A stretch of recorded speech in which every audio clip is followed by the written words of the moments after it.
Hello, everyone. Welcome to another episode of Supernatural Talk. Adrian will be in just a few minutes because I know she's finishing up work. Eileen won't be able to join us because she's working tonight. Jeremy's probably going to be in a little bit later tonight. So until then, it's going to be just me hosting, and we got certainly a very special guest tonight, which I'm actually really interested in talking to. Kathryn, it's good to have you on here. Hey, thank you very much for inviting me to come on. Oh well, thank you. So really getting right down to business, because I'm going to be sharing this out. Why don't you tell us a little bit about yourself? Well, I'm Kathryn Bjork, which is kind of a mouthful, so I'm also known as the crazy red-haired lady. No, really, that's the name of my business. I promise my hair is red. It's just that it's dark in here, so it doesn't look very red. I am an animal communicator, psychic medium, Reiki master. It pretty much, and I do also integrative energy therapy. So I do energy work on humans and animals as well. So I mean, I go ahead. no, go ahead. No, you go ahead. I'm sorry. No, it's fine. I just wasn't sure, like how much, how far off the deep end do you want to go? Whatever is comfortable for you. Okay, well, I became the crazy red-haired lady because two things. One, I was my late husband passed away when I was 7.5 months pregnant with our third child, and so I started as a crazy red-haired lady because grieving often makes you feel insane, and then. Then it was through the blog that I started writing, raising kids. Did I start to understand what it meant to be a medium? It was probably one of my first real people that I ever talked to was my late husband. So while it was tragic, it was also a very beautiful experience as well. And it just started to grow from there. So I was started with humans and then animals, and it seems that the animals and I had a better connection. Not that I don't love humans. I like how animals are very direct. They don't usually beat around the bush. They tell you like it is. And even it seems like even loved ones as they pass, there can still be a little bit of hesitancy. There can still be a little bit of privacy. If they don't want you to know something, they're definitely not going to tell you. And no matter how much they love their niece or nephew or daughter or spouse that's in front of them, if they're very private about it, they don't want to tell you. So That's really fascinating. I gotta admit, because I mean, as far as I know, I mean, you're the first I've ever really spoke to. As far as animal communication, and that's I've heard of things like that, and I guess I just haven't really met anyone really anyone who's had that type of gift, if you will. So I find that really fascinating. thank you. Thank you. I appreciate that. Again, that's another reason to be the crazy red-haired lady because, to tell somebody that I can hear their hedgehog talking to me, they often say, well, that's just crazy. And I can be like, yes, yes, it is. So there's also some freedom in being the crazy red-haired lady because it's empowering as well. So I have crazy hair and then I had to do crazy things like talk to animals. Um, I've talked to I've talked to hedgehogs. I've talked to a lioness at the zoo once. I've talked to skunks that someone they had passed on, but they had taken care of them, rehabilitated them, and they wanted to make sure they were okay. I talked to lots of dogs and cats, horses.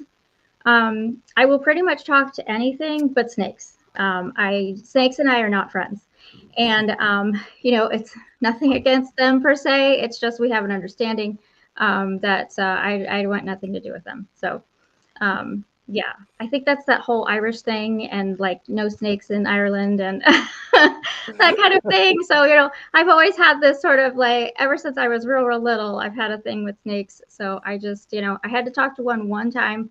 And just because I needed it out of my space, I just said, I will respect you, you respect me. I want nothing to do with you. So, but lizards, I would say I talked to a gecko one time every animal I talked to, I always learned something new.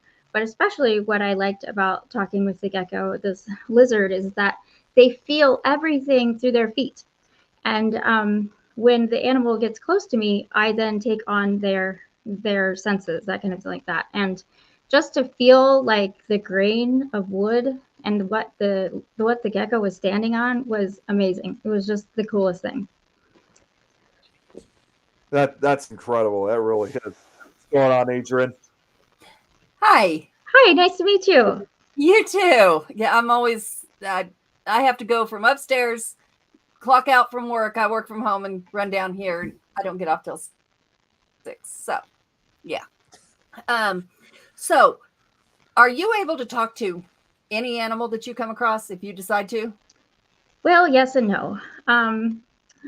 I like to, it's kind of, I guess in some ways, it's kind of like looking in someone's aura. Just because you can doesn't mean you should. It's sort of like looking in someone's purse. You know, you wouldn't want to know their darkest, deepest secrets and just walk up to them and go, oh, by the way, I know X, Y, and Z. It's just not nice.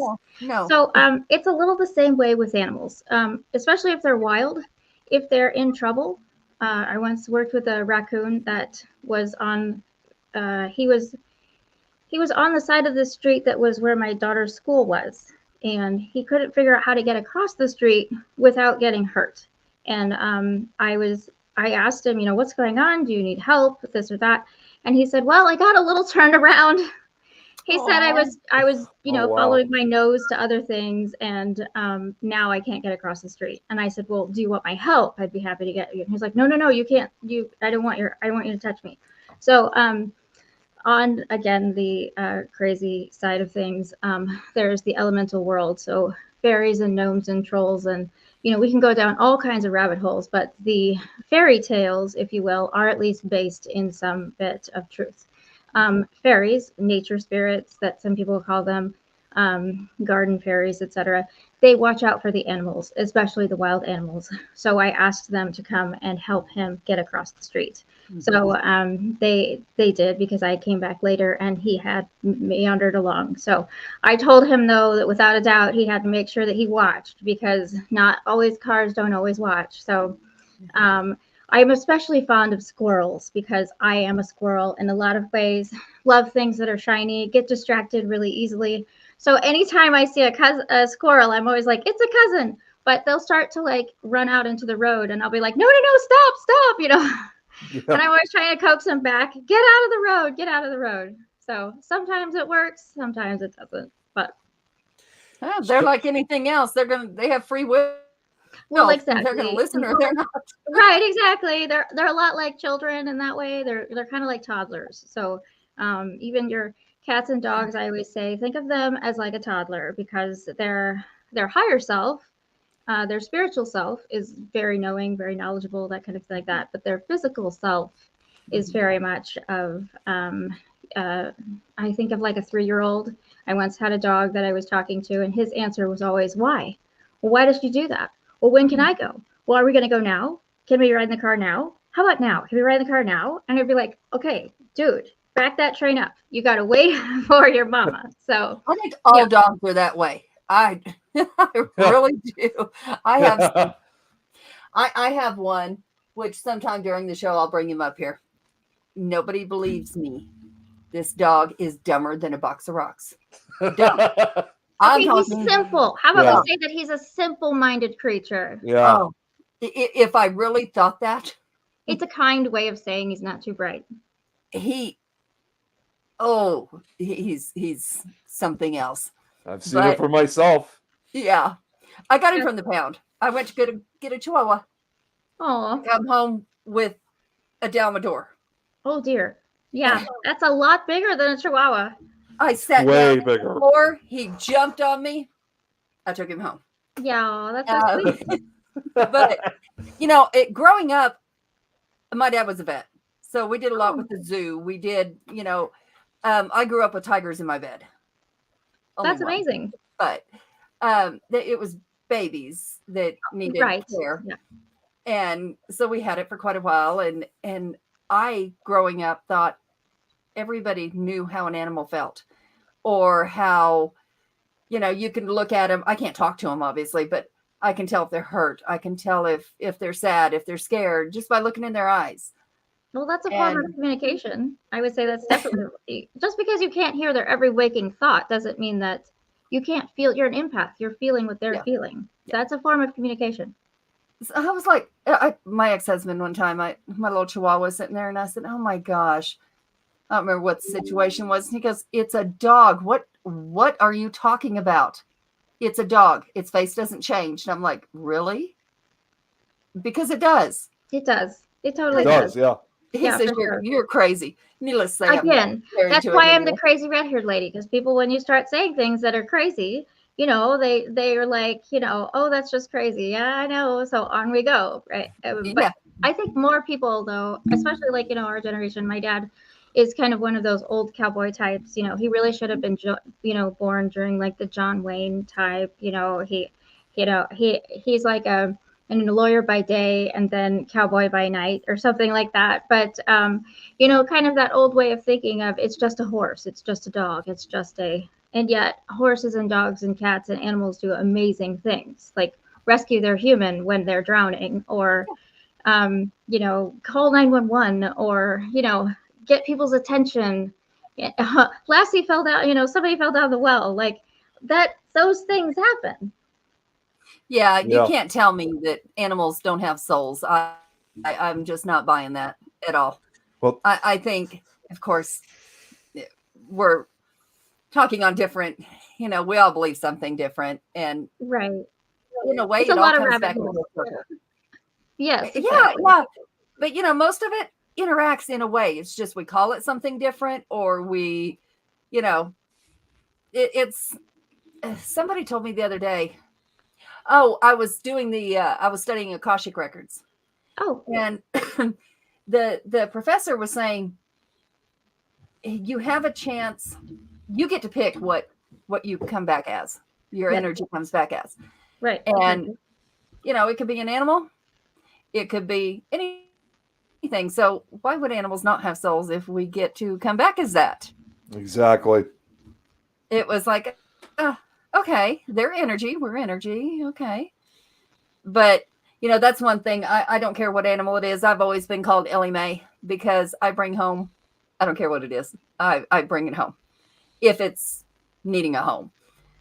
Yes. I don't live in the country anymore. I cannot do that. Although we do have 1, 2, 3, 5 dogs right now.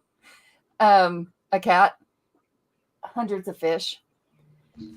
But, you know, if I still lived in the country, I had a squirrel at one point. I had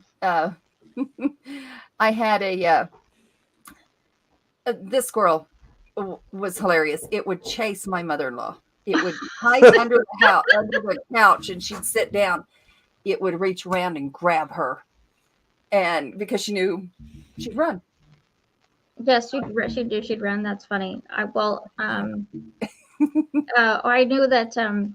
Well, they could be pretty vicious. My daughter's teacher, I've heard, apparently was trying to be helpful, and someone's pet squirrel that they had rehabilitated had gotten out, and so she thought, because the squirrel allowed her to get close to her, that this must be the squirrel that had gotten out. So she went to go and pick it up, and the squirrel went nutso bong bong, and just that was not the domesticated squirrel. This was a wild squirrel. So her teacher is now, of course, desperately afraid of squirrels. So that is so sad. Yeah. I don't feed them here. There's an actual page on Facebook, probably more than one, but it's people feeding their squirrels. They don't bring them in. So fun.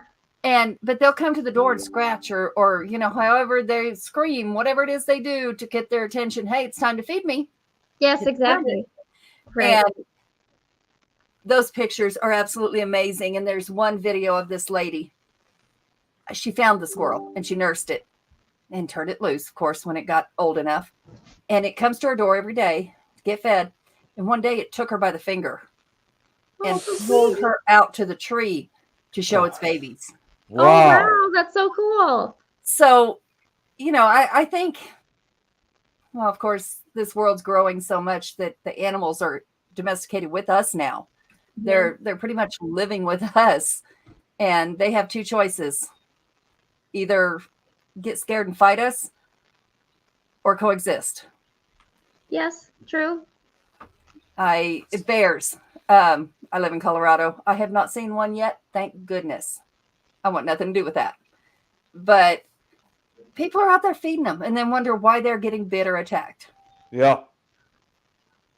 Yeah, let wild animals be wild. They want to be wild. They Exactly. don't want to be domesticated. Have a respect for plenty of distance and let them be. So You would think, but no. People are like, oh, look, I got a picture. And all of a sudden, you got a picture without your head on. yeah, So. right. Exactly.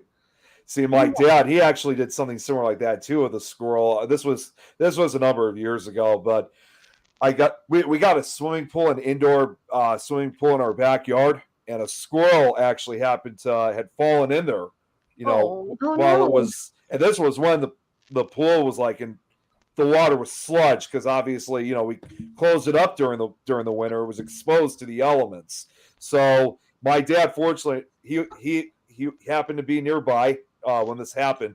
He was able to pull it out, and before you know it, and it's only happened for a short time. We don't know why it happens at such a short span, but this squirrel kind of began trusting him because it knew that he saved its life, and he started calling the squirrel Cracker.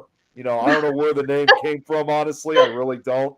But every time he was outside, he was able to go up, and the squirrel would actually, almost like he was expecting some kind of a snack from him. But as time went on, after a few months, I guess the squirrel either changed its mind or just wanted to expand even further more. But unfortunately, we lost track of them after that. But it was kind of an interesting connection between my dad and this squirrel. That's super cool. That's super cool. It's kind of like that space of a season, a reason, or a lifetime. Yeah. I mean, our animals, whether they're wild or they're domesticated, they all teach us things. So you and your dad apparently had, or your dad and the squirrel apparently had quite the connection to learn lessons from each other. Oh yeah. That's like my brother worked in Garden City. If you've ever been in Kansas, there's no trees unless you're planting them. Oh, they don't yeah. It's very, very flat there. Very flat. And we think Indiana is flat. Kansas has got nothing on. Kansas is like flat. Right. Yeah, it is. My brother worked for. It's called the Great Plains. Yeah. Well, I don't know about great, but yeah. He worked for the power lines. So a lot of times they had to cut trees down, which had squirrels in them, and he would take them home and rehabilitate them. They're all in his yard. Well, he had to leave. I was a kid at this time, but he had to leave, go somewhere. We were watching the squirrel, and somehow it got out. Well, when it got out, we were out in the country, 10 miles from his house. No tree. Now, I mean, there is no trees. We had one post, huge, probably 15 foot, for our lamp. And it was out there. Heard it just.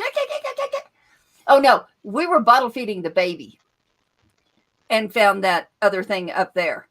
The baby was running around the house. The mother found the baby. She went that 10 miles. Oh, my gosh. And was outside our house squawking to get that baby. They know. Jeez. I was like 9 or 10, so I don't remember how it ended, whether we captured the mom or, what happened. We obviously didn't turn the baby loose out there. But, things like that, it's you remember that lesson. So yes. You don't, even animals care for their babies better than some people do. Well, that's true. I mean, yes. There's always that occasional animal that eats it. But yeah.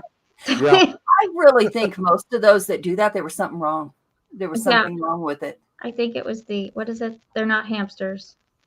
They're not hedgehogs. Wait for it. I'm getting there.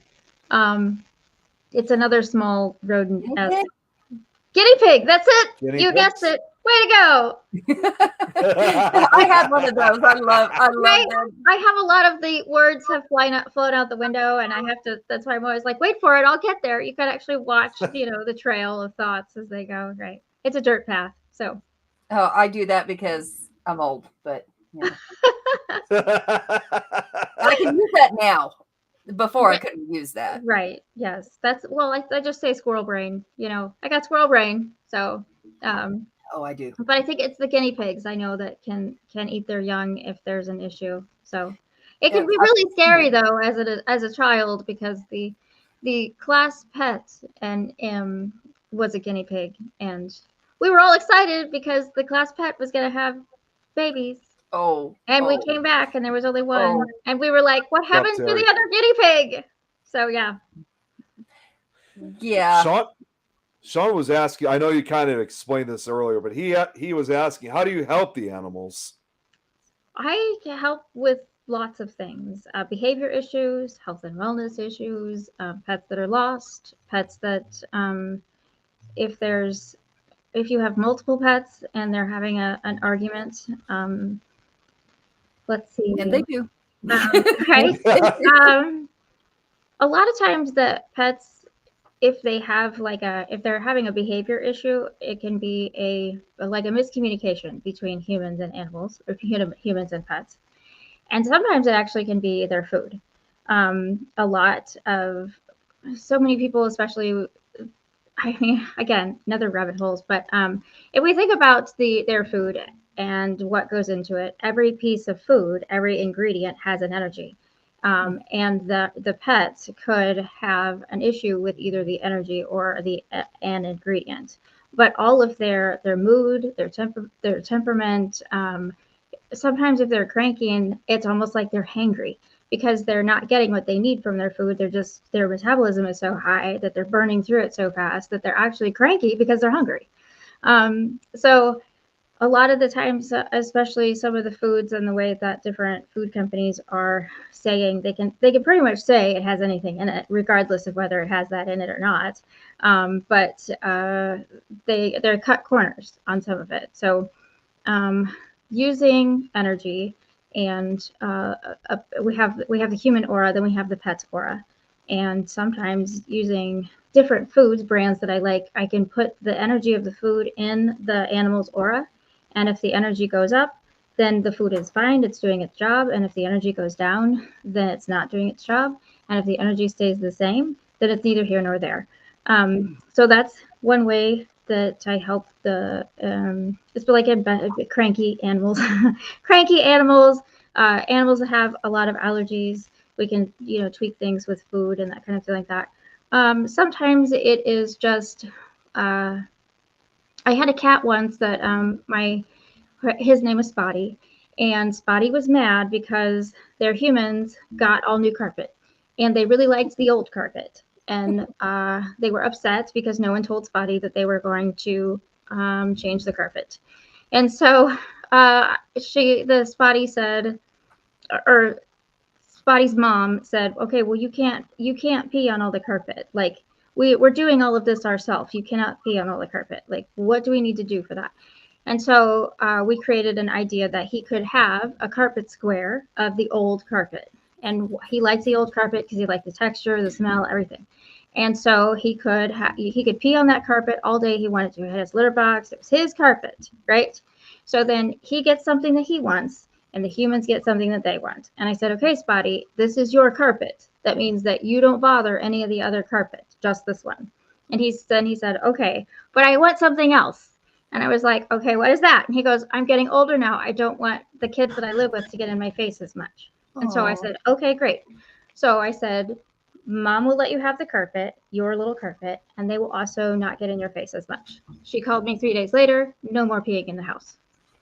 So sometimes it is, I need something from you and you need something from me, and understanding that it's a relationship between human and animal.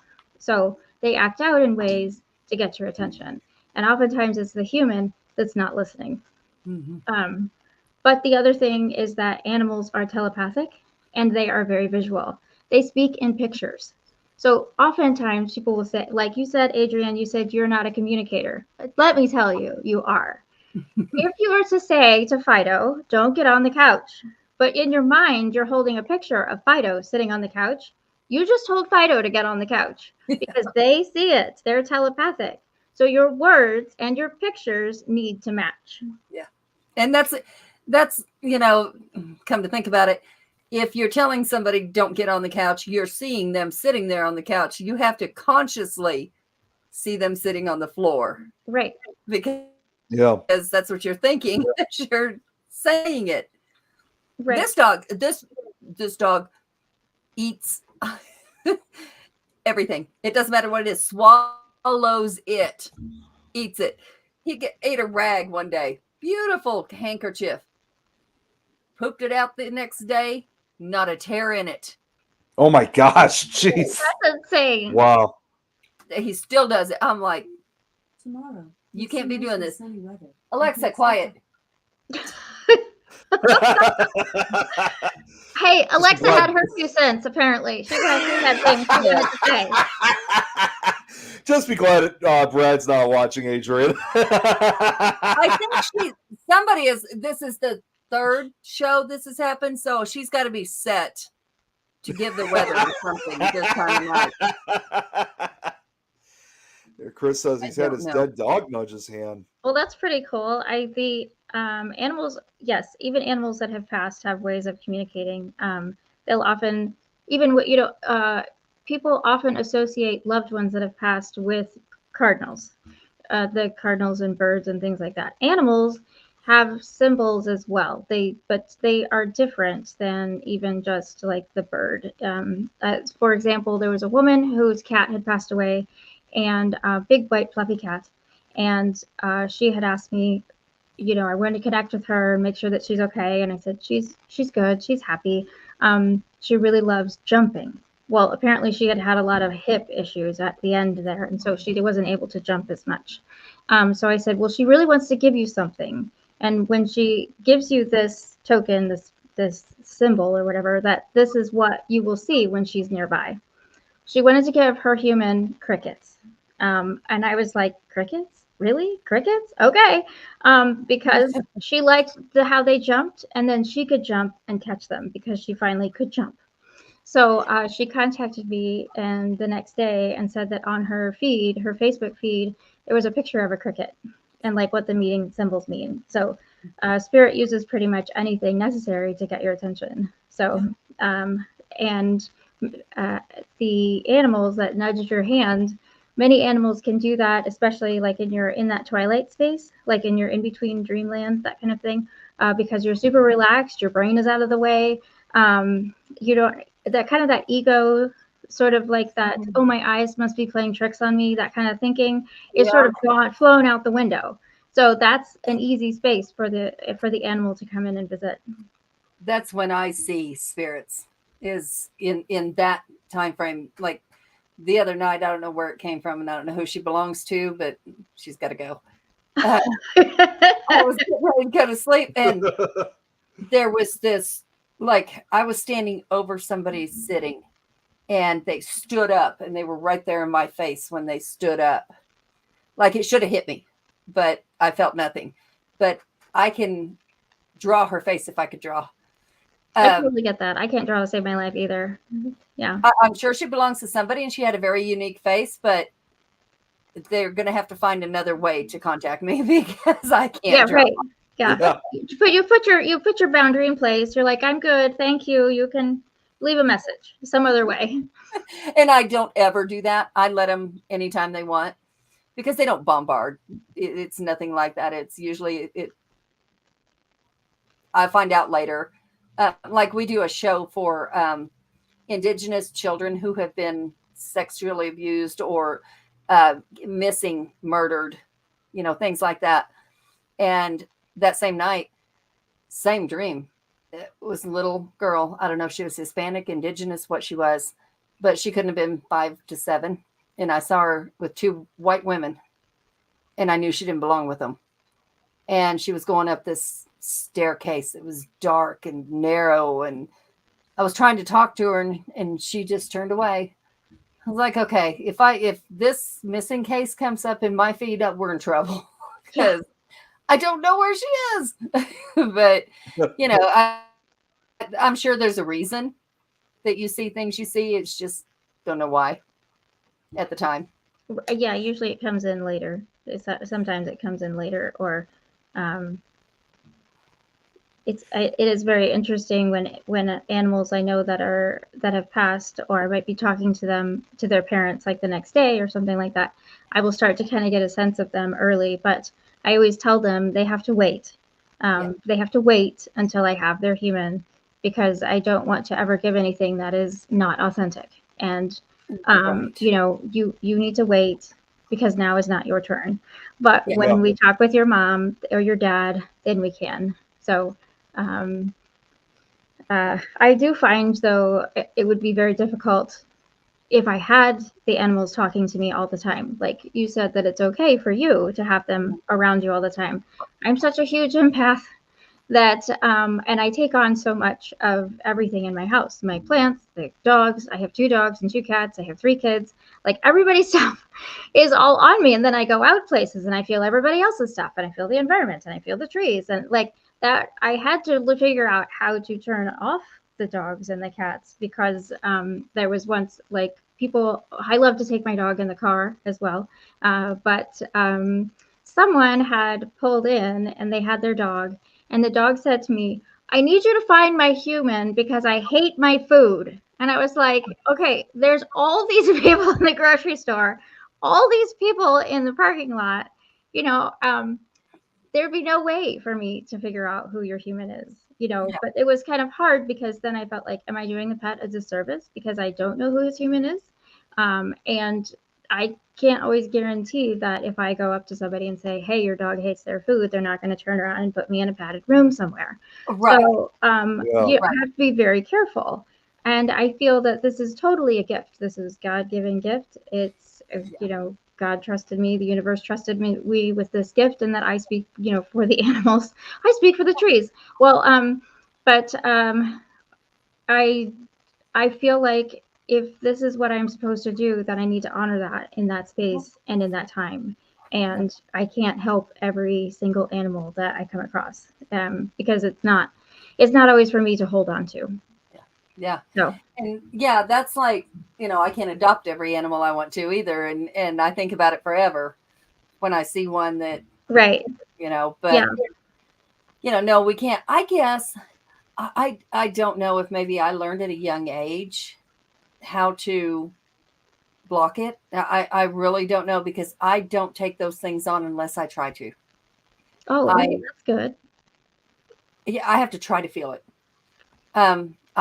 My daughter does. She says, I work in the public, Mom, and I can't. It's exhausting. Like, it's exhausting. I come home and I just drop. If I don't, I used to pass out practically every time I'd go to Costco. I'd go to Costco, and then as soon as I'd get home, I would just be dead to the world for like 15 minutes. And then up I'd go, and I'd be like, I'm good. And I had to realize that, what is it about Costco? Well, if you think about what's going on in there, it's a big warehouse. Everybody's carrying around their loved ones with them. Some ghosts thinks that the warehouse is a great place to be, so they're just going to stay and live there, and they don't want to go anywhere. And then when there's a lot of stress and people are worried about money and how are they going to feed their kids, so all of that is just bouncing around in there off of everything. So I realized that, okay, so if I'm going to go and do this type of shopping, I need to put myself in a bubble and not take it on. But it's tricky. Yeah. It's definitely a fine line. I guess I'm lucky because I don't turn off the spirit world when they want to talk, which is not all the time. If it was, I would learn how to do that. But it's not all the time. It's apparently when I'm needed. I don't know. But from the time my mom passed away, I was 8 years old. I learned to cope with things the opposite of everyone else. And I figured that's what's going on, because like if somebody around me is, especially if somebody close to me is sick or hurt and I can't do anything about it, it makes me mad. And like I projected at them, like it's control thing. Obviously I cannot control it. Yeah. I cannot make it better. It's very hard. It's very hard. And I feel other people's pain and, that kind of thing. Especially when you feel other people's stuff and they're totally not on board with the work that you do, and there's nothing you can do about it. You can't put your hands on them. Doing Reiki. My dad had surgery on his knee one time, and I was like, just let me put my hands on your knees. Just let me put my hands on your knees.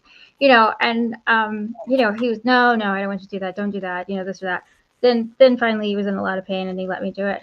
But and they felt better. But then he said to me, oh, but I just took an Advil. I just took an Advil a little bit. Yeah, there's always something. And I was like, okay, that's it. That's going to be it. But yes, it is very, Yeah, and the other thing, what's interesting about people that you help, or even animals that you help, I have noticed, at least when I talk with animals, I have to ask first. I have to ask the parents, are they on any medication? Because once I get into their energy, I can taste it. I can feel it like running through my body. And so I have to ask first to make sure that, one, they really are on medication and they didn't eat something. Right. That's not a foreign body running through your body right now. That's actually like your dog had a urinary tract infection and they're actually on amoxicillin, not I ate something in the trash can and now I feel all wackadoodle. So that's one thing. But I don't know, especially if you're around people that are sick and whatnot, if you pick up on those things as well, of the especially if they have what is it, if you get like an IV fluids, that kind of thing like that, it's very interesting to like taste it as well. Yeah. Ugh, no, that's metallic, nasty. No. Right. Yes. Just to catch up on the comments real quick. Yeah, Sean said that's amazing. I can tell when one of my dogs has had enough and doesn't want to play anymore. My other one can't get enough. They really show their love. That's wonderful. That is wonderful. They each have their own playing style, just like animals. I mean, just like humans. Yeah. They're each individual personalities. Chris said, I guess this goes in response to this one. He said about his dead dog nudged at his hand. Used to do that when he wanted a walk or a treat, which is no surprise at all.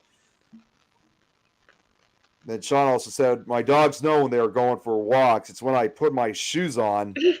I get the guilt trip. Big, for sure.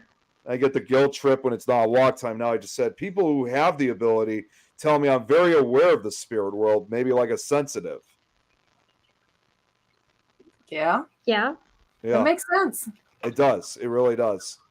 Well, everything is vibration, energy and vibration, pretty much. So that's, yeah. So like even like the food that we eat, the food that your dog eats, if you look around trees have an aura. So I think it's like, what is it? It's light. Everything is energy, vibration, and sound. So. Yep. Tom's saying loves to know if his cat Samantha's still around him. They can if they want to be. Yeah. I'm not really. I mean, I know exactly who he's talking about. Pull out that psychic side, Nick. Come on. I was going to say. Go ahead. Go ahead. You ask. Go ahead and ask. No, I wasn't even going to really ask. It was just that I know exactly who he's talking about. It's his cat Samantha, who passed away, I think about a year or so ago now. Okay, and how old was Samantha when Samantha passed? Roughly. Tom, if you're still watching, you're going to have to answer that one. Oh, he's watching. Okay. He's watching. Just I guess, and the color. Your color of your cat, their name, and their age when they passed. So while we're waiting for that, Sean's also saying he doesn't really know if he is like sensitive. That's what he means by that. Oh, gotcha. Sean, if you don't know, you are. If you're questioning it, you are. We all are in a certain way. It's a matter of, do we want to take off with it or do we want to ignore it? I mean, I've always said this. I mean, I probably said this a million times, like on not only on this show, but really many of the other ones out there, is that we are, we have an ability, people are, like someone came up to me and asked, do you consider yourself a psychic or medium or something like that? And I always say, we are all psychic or have some type of ability one way or another. Like maybe not 100% like some others may have, but we do have it in some way, shape, or form. Yeah, it's like the gut intuition. It's like you're, I once went to like an ice cream place and I was really excited to go there because it was brand new or whatever, but I got this feeling in my stomach like something's not right there. Not necessarily that somebody was going to hurt me, just know that it was something wasn't right there. And so I needed to go somewhere else. So it's whether you pay attention to that gut feeling or whether you don't. And sometimes it's that, I had a feeling when I walked into that club that something wasn't going to be right, but I went anyway. Okay, well, you should have listened to the first part of you that said something's not right here. It's what one of the things I know I first learned that you have to learn is that if you ask a question, it's always the first answer, because your ego is going to come in louder. But it's like, do I want spaghetti tonight? And you might hear, it's the yeah at the beginning, and it's that first quiet yeah. Yes, you do, but your ego doesn't want you to listen to spirit. Yep. Second guess yourself. And that's like if I do readings, and not too many people understand this, but some do, is I have to be doing something. I cannot sit and meditate and then go to a reading. I can't do that. Now, if I'm working and they're texting me and asking, and I'm giving them answers, it's fine. It's always right. But if I'm sitting there, forget it, because I can't focus. I can't just sit and focus on that, because then ego gets in the way. Right. Yeah, I'm a doodler. Even when I'm talking to people's animals, I doodle. And usually there's some kind of message within the doodle, where I'll be like, it'll just start to like form, and I'll maybe something I had missed, or ask the pet, could you re-clarify this, that kind of thing like that. Because the human might ask, tell me a story about how, I'll be like, okay, well, so if you have a direct question for your pet, usually is the best way to work, because again, animals are very direct. If they just say, I want a general reading, great. Did you know your dog got a new dog bowl and he's really excited about it? Hey, and did you know that he loves his leash is brand new? And it, like, you wouldn't get anything useful. You would just get all this random shit. So, and nobody wants that. If you're going to hire somebody to talk to your pet about the real issue at hand here, like, Fido's really got a problem and he won't put his, you won't put his weight on his paw. Well, you'd rather hear why he won't put his weight on his paw than know that he really likes his new leash. So, so it's just I forget where that rabbit hole was going, but I'm glad to hear that people actually care enough about their animals to find out, instead of, I'm seeing so many, and I'm one of those. I posted on my Facebook the other day, I cannot watch those SPCA commercials. Oh, those are horrible. Oh, the ESPCA those are awful. They totally get you every time. Oh my gosh. They're just too depressing to look at. And the angsty music. Oh, don't get me started on the angsty music. Man, that's bad.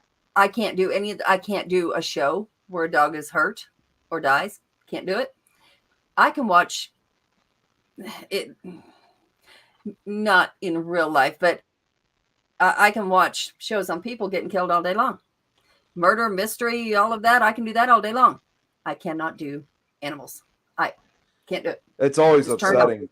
I've actually done movies before, and I even made a promise to myself, if I ever made any films or anything, even if it was like involving a slasher movie or something like that, I'm not including. I mean, obviously, we all know for the fact that most of the time, fortunately, it's usually fake, but still, it's just still upsetting to see, especially. I either I'm not making that with those type of scenes, or if they supposedly die, those scenes are not going to appear, because I'm not going to upset people with that. If that's going to happen, then it's going to happen off, a cut scene, if you know what I mean. Yeah. Well, Hollywood's always pushing the envelope. I mean, yeah, they are always pushing the envelope, and it seems way harder to. If you've had any type of trauma, it's very difficult, because the trauma brain, can't disassociate between that is fake. Excuse me. Bless you. So, like, if I go to the movies, I can't go to a movie that has like blood, any type of blood, or like the person dies or something like that, because it's like the brain can't figure out that that's not a real thing. But also, they're making things look so much more real than it really needs to be. And that's really unsettling as well. Yep. People are desensitized, and they can see a dead body on the street. They've already seen it on TV. It looks exactly the same. It is that real on TV. They're okay with it. Sean makes a good point. I mean, he said he hates the ASPCE commercials in two ways: the people who do that and the animals that suffer. He actually does make a good point on that, because obviously, again, it's really upsetting to see, just knowing what people can do to them, and how they're very heavily affected by it. Yeah, And I do what's really interesting as well though is that if we think about animals being earth angels, because there are always those animals that have been horribly hurt, this or that, and then somebody gets them and loves them and they eventually trust a human again. And you would think that after the experiences that some of those animals have experienced, why would they do that? Why would you trust a human again? Why would you do that? And it's just their nature to have unconditional love. I have a border collie that I rescued off Facebook. Why? I don't know. She didn't look abused. She didn't look anything. I had a border collie growing up, so I thought she was border collie. I brought her home. She is not border collie. She is border collie from Greyhound. But she was so scared. And to this day, it took us 6 months before she didn't sleep under the bed. Aww. We invited her on the bed. She wanted under the bed. The family told me that she would stay under the table and just shake.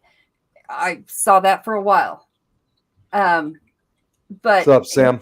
Now, if a stranger comes in and they corner her, she will nip. But she's giving her warning. She's saying, "Don't do this. Don't get close to me. You're in. That's my. Even people who have had like horrible dog bites, this or that. There's always a warning. There's always a warning. They always warn before it happens, even if it's fast. There is something in their behavior that is letting you know that you're in trouble." She is scared of the world. I mean, absolutely scared of the world now. Somebody has done something to her, because Greyhound nor Border Collie are that way. They're very personable animals. Yes. And right. It's so sad. I don't know what they've done to her. See, and I've actually worked. See, I've actually, not lately, but back in high school, I worked at an animal shelter. So, like, oh man, how can I even really describe it? I mean, it wasn't like any of those type of places where they brought in, like animals that, were abused or anything like that. Just basically your typical type of shelter where dogs, cats were looking for, just for a certain home. But still, you kind of sometimes can't help but wonder, like where they were previously before they were brought in, to these shelters. Yeah, Sam, we could see you now. She was having issues. That was the Facebook user. But anyways, yeah, that's I think it's a shelter situation is always difficult because you feel bad for the animals, and yet you don't know what the person had been going through in order for them to have to end up in the shelter. And for the human that has to go through that process of actually having to give their pet, sometimes it is, I don't have time for this thing. This is too loud. This barks too much. This ruins my stuff. Sometimes it's that. Sometimes it's, there's been a death of the family and now they're not home to take care of the pet. And it's not, they want to do something for them. I just think shelters are hard. And I'd love to, if I had a big plantation somewhere, lots of acreage, to just go out there, go meet your, go meet your person, not that they have to be in crates or cages or that kind of thing. There was one time that when I was working at the shelter, and I still remember this even 15 years later, right? I kind of did develop a deep connection with one particular dog that we had. It was a dog named DK. I don't really remember exactly the breed. I know I have a picture around, but I just don't. It was like a medium, large dog, I guess I'll put it that way. And he was undoubtedly like the friendliest dog I think I've ever met. He was I just felt this big connection between. I mean, it's like I chose other dogs to like walk around, but this one was my favorite. And he was one of those dogs that didn't matter who you were, he'd just jump up and give you this hug practically. He was just the sweetest dog. But then a few weeks into it, one day I came back and I found out he was no longer there. It turned out he was adopted. So understand, if we didn't have a dog already at that time, I would have definitely adopted him. But I was heartbroken because, again, I felt this connection we had between each other. But they did tell me, however, though, that the couple that adopted him, they said he was adopted to a really nice couple, and they knew this was not like any shady type of characters. So they really informed me that he was going to be in good hands. But I felt that almost spiritual connection between me and this dog DK at the time that he was at the shelter. Yeah, Okay. I think that would be so hard with working at a shelter. You get, connect with them because they're such energy beings. They're such loving energy beings. I couldn't do it. I bring something home every time I go. So that's exactly the same thing now with my mom. My mom will not go to any of those shelters, whether it's dogs or cats, because we are both dogs and cats lovers. But she goes, she'll want to bring every single one of those animals home with her. Oh, I tried to bring a ferret home from the pound. Seriously, a ferret? They had a ferret at the shelter? Yeah, here they have any animal they rescue or have to take away for, inhumane reasons or given up. They have chickens, everything. Chickens? Oh my gosh. Wow. I never Chickens heard are of that actually for pretty a smart, shelter. actually. Did you see that little black and white thing that was on me? Yes. That's the one scared to death of the world. Aww. She's crazy. She's a sweetie. She's scared. She's amazing. But I wish I knew what they'd done to her. I'd like to go do that to them. Yeah. Oh yeah, I mean, what was it? Yeah, Rich said the same. I wish they would sentence people to the same thing they did to the animal. Which that's right. Come here, Ghost. Yeah, not you, Ghost. This. Josh here says this. Ghost. Oh, look at that smile! Oh my gosh, so cute. Don't. Yeah. Oh, what a sweetie. Don't oh my gosh. I love his ears. What Are you hot? He's got a great smile and great ears. He is so healthy and so outgoing. He's just so not there. Definitely full of energy. Not there. Nick, that's a good way to put it. He's full of energy. That's a great way to put it. What do you eat out there? Yeah. What do you eat? Babe? Yeah. He's got a cut on his nose. He stuck his nose through that fence again. Yeah. Now, Josh says he found a finch nest in his laundry room today. Called the rescue, but his mom returned. Dad, they are nesting. Came in through a hole in the wall for a generator plug. Happy mom did return before dusk. Now I need to relocate the nest but I'm afraid to. Leave them there. Let them grow up. They'll go back out. They're okay. They're in the laundry room in like a duct, like in the. That's what I'm thinking. In a hole in the wall for a generator plug. Never heard of that before. Nesting and came in through a hole in the wall. Okay, so I guess the other thing would be is they can't get out into the laundry room, right? Like through the little hole, because you really wouldn't want them to they get really disoriented inside. If they're wild, it's not just someone's parakeet running around, that kind of like that. There can be that they get kind of really disoriented inside. So Sam said as long as they can't get inside and they can get only outside, I think you're safe. There's a very safe They came in through the hole. Oh, they came inside through the hole. Yeah. But remember, if you touch the nest and it has the human scent on it, she may not come back. What about oven mitts? Yeah, well, and that doesn't always, happen though, because a decade ago we used to have a nest of rabbits that were right out in the lawn, and my family, including myself, honestly, we did handle the rabbits, but even when we did that, the mother still came back. I think that there was some kind of trust that she was. Yeah, well, I think the mother actually gave trust to us too, because I think she knew we were kind of taking care of. We actually even saved one of her litters pretty much from certain death from a hawk that was trying to eat them. So unfortunately, I mean, we saved them. They were okay. But man, I could still see, even after all these years, that hawk perched up on a tree, and it's like really high up, and I could just see the huge anger in its eyes. Like we were disrupting its meal. Now I understand it's a source of survival, but these were newborn rabbits. They're just starting their lives. They don't deserve to die like that, in my opinion. Well, you're right, because you got to know the rabbits. But there is a chain of survival that happens in the wild every day, same as.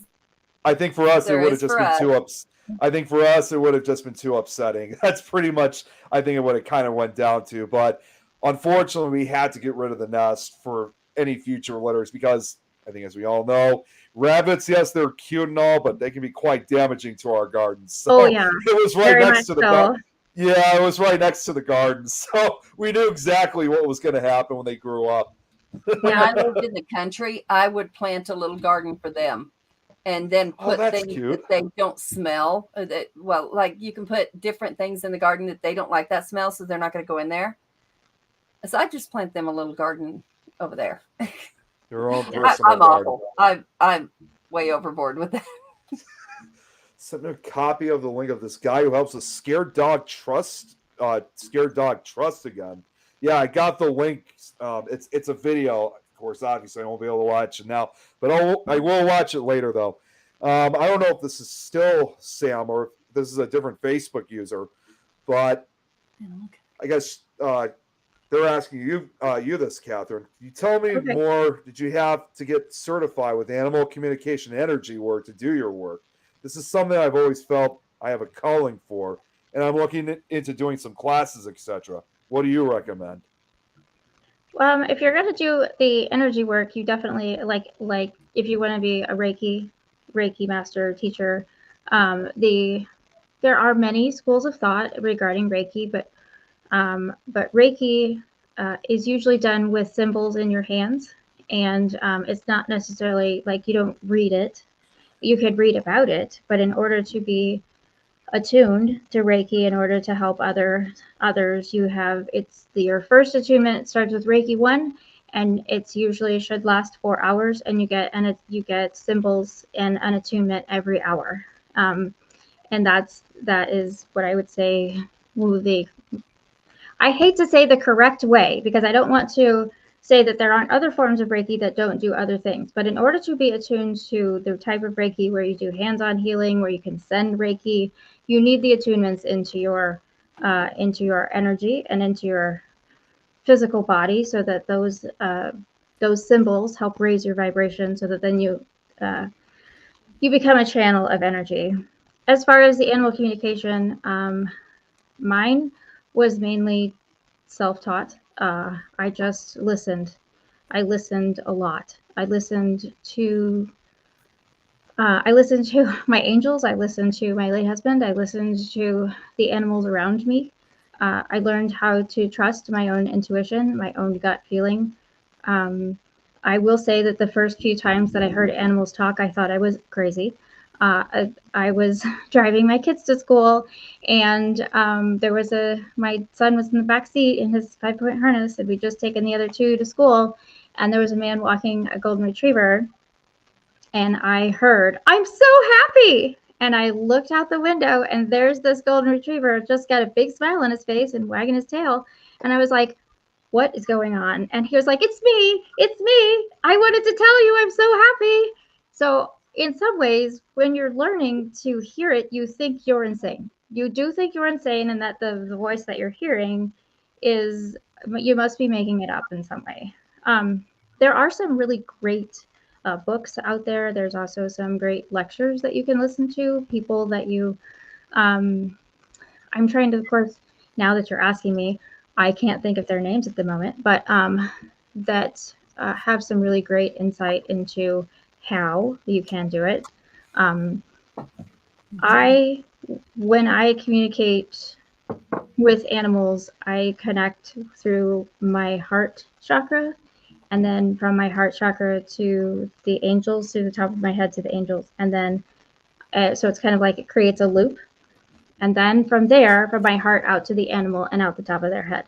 So I'm asking permission from the angels, and so that the communication goes through the angels, through me, and through the pet, so that any of the information that comes in is directly from the angels. If you are a person, like I'm a person who leads from my heart. If you are a person that leads with your stomach, like if you feel everything through your stomach, then I would suggest thinking about the chakra that is in the yellow chakra, that's third chakra, And think about connecting through the middle of your body then to the angels. If you're a person who believes in God, connect with God. If you're a person that believes in Buddha, connect with Buddha. Whoever it is that you connect with in the universe, connect with them and create that loop. First, work on creating that link, though. You want to create the link with the divine, because that is how you will get the communication to come through, because it is totally, they make it happen. I don't do it. The thing to remember is that they do it. You have to be open to it, but you also have to rely on spirit in order to help you do it. And part of it is also getting your ego out of the way. One of the things that I do lots of visualizing, because animals, again, speak in pictures. So that's another thing you can work with if you have pets in your life, is to show them a picture. You can show them pictures that you, like if you want your dog to go outside, you could just show them a picture in your mind of going outside, going outside, going outside. And like, you know, it's going to take some days, some weeks to work at it, to be like, you know, okay, Fido, I'm going to show you a picture of going outside. Well, Fido's going to catch on right away. It's learning to see the picture back, that what Fido is sending you. I was trying to think if there were any other things that would be helpful. Of course, I cannot think of this book that was, I can see the cover. I think it has like a Dalmatian on the front of it. I know that's no help. But I guess I would just try to learn as much as you can about yourself and how do you feel the energy? Because animals are energy beings. So the more that you understand the energy within yourself and how you can create that connection, just easy. The first few times you do it, it'll probably be a little bit like, kind of like learning to meditate at first. If you're a person that's mind wanders, I found that putting a mantra in my head was really helpful, but I would start with that connection first. If you stare at a candle, because I can't. Right, you could do that too. I mean, in order to quiet the mind. I often think about driving a car, and I will ask my guides to put ego in the back seat. So I'll literally think of ego as a being of some point, put them in a seatbelt and put them in the back seat. If I am concerned that I am too close to the situation because maybe the pet has been injured, then I will ask fear with a capital F, like it's a person, and put it in the back seat. And I will just go down the line and put them in the back seat, so that only spirit and only my higher self are standing forward, so that then that communication and that connection can take place. Joshua, yeah. This is this what you're responding to? No. Oh, yes. Oh, this is it. Okay. Joshua, I can do that. I can do distance. With an organization, they could help with the removal of her dachshund's breast cancer. Okay. I can't remove it, but I can do Reiki. I cannot remove it. I'm not telling you that. Right. Reiki is a very helpful tool. And sometimes, though, in the animals, especially once you are connected, and everybody, I would say that anybody who communicates with animals, everybody's gift is different. You might go to one animal communicator and they might say that this is the most important thing about your dog. And you might go to the next animal communicator and they might say that this is the most important thing about your dog. The information that you get, there should be similarities, but everybody's gift is different. Every medium that you talk to is not going to have the same information. And every medium that you talk to, your loved one may not want to talk to. And it's the same with animals. If I talk to an animal and the animal says to me, I don't feel like talking today, then guess what? We're not going to talk today, because I honor the animal for where the animal is. And then as I learned about my gift and learning using the Reiki as well, that I hate saying things like I do it, because they do it. Again, they do it. But to see into their bodies. So like, if you didn't know where the cancer was, we feel like it is cancer, but we're not sure where it is. Well, then I connect with the energy and then I can see it moving through their body. I can see the blood moving through their body, their bones, their some of their, their major organs. If animals are getting ready to cross, I can see whether they are in their body or they're out of their body. If all paws are on the ground, if they're anchored into the earth. it's more than just listening to what they have to say. It's also what is their body saying as well. That's really fascinating. I think I found out who this Facebook user is. Adrian, I think this is someone from. Yeah, this is someone from the Things of Colorado page. You can think of the book. Oh, that's Joshua. I thought. No, it's not. That's if I'm saying it correctly, Leslie Barrett Hyde. That's who it is. Yeah. Yes, I'm pretty sure that I have that book downstairs on my shelf, so I can look at it. But I don't want to leave, and y'all are looking at my backdrop here. So actually, the backdrop's pretty cool. I like it. Oh, thank you. Yeah. Just going back to one quick comment here. This was back to what Josh was talking about. I already forgot what it was. Whatever was in the wall. Nest in a bag of yarn, but they are nestling babies. Bench. Yeah, that's what it was. The rescue said leave B and mom returned, but being they are so young, she said leave them, but let mom go through the hole to feed them until we figure out a plan. It was a relief for him. Oh, that's good. Well, that's good to know. I just know that once the birds, if they were to get into your house, they get very disoriented, it's like their whole equilibrium, their whole almost like echolocation, if you will. Yeah. It's really, really messed up, and so they can't figure out where they are. They can't figure out how to get out. They can't. They just get all disoriented, and then obviously fight or flight, but panic sets in, and then they're like, oh my God, where are my babies? Where are my babies? And like at that point, I can't even communicate with them because they're so like, and it's like, okay, you're going to have to, trying to tell a bird to breathe isn't really helpful at all. So saving their sanity and the human sanity as well as the birds. So that's like trying to talk to a 911 operator. I was going to say, dying, and they're telling you, stop, breathe. You need to talk to me. Not going to happen. Right. Exactly. So it's just, I couldn't be a 911 operator. I couldn't. No, definitely not. Well, because how would you'd have to stay calm. Well, you were calm, but I don't know how you would not just want to kill the person on the other side because you're like, I'm trying to give you assistance. Please stop. Yeah. I have heard some 911 caller. They're putting them out all over now, but there are some that are just shouldn't have a job. They just shouldn't, because if you keep a monotone voice, it helps. That's, I'm in customer service, so I have to learn to do that. And I'm not good at that at all. I'm just, hey, Mort, you made it. Match somebody's energy. Mort? Yeah. But last summer, we had a bat in here that flew. Bats. Jeez. And it was in my kitchen. Downstairs, we have 2 kitchens in the house, one downstairs in the basement and one upstairs. Well, the sheetrock isn't finished yet, so there's a gap. Oh, no. And it was in the gap, just laying upside down, just out for the day. And I thought, okay, we can't do this. That would be such a surprise. I mean, such a surprise. You'd be like, I don't remember letting you in. Yeah. So I put it in a box and put it up in the rafters for the day so it could sleep. It's going to take it out at night. I took it out and my dog got it. Oh, no. Got down, my dog got it. I will never take one out again. Ever. Until it's nighttime and it can fly. Ever. I learned my lesson. That was awful. So you got to be careful with the birds. Yeah, you definitely. Well, that's what Sam said. Tried with wild birds and not one lived. But she did try.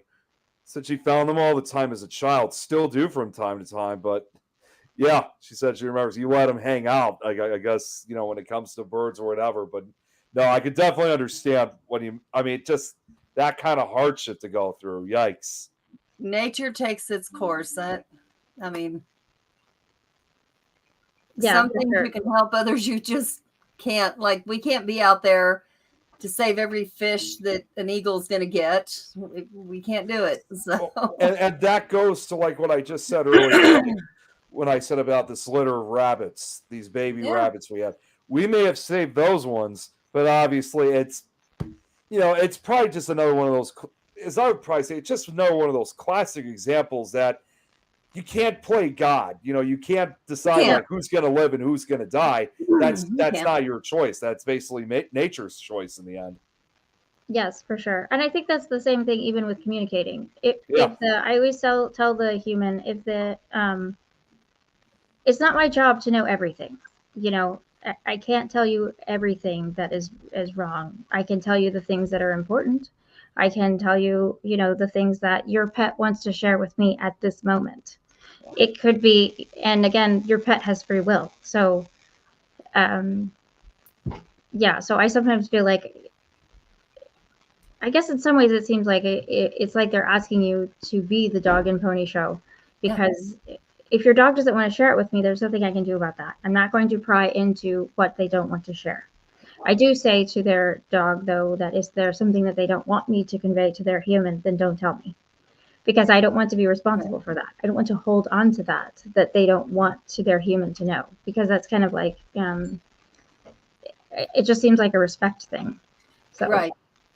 And that's like people, that you can't promise. And that's why I will never do readings for money, because I cannot promise somebody's going to come through.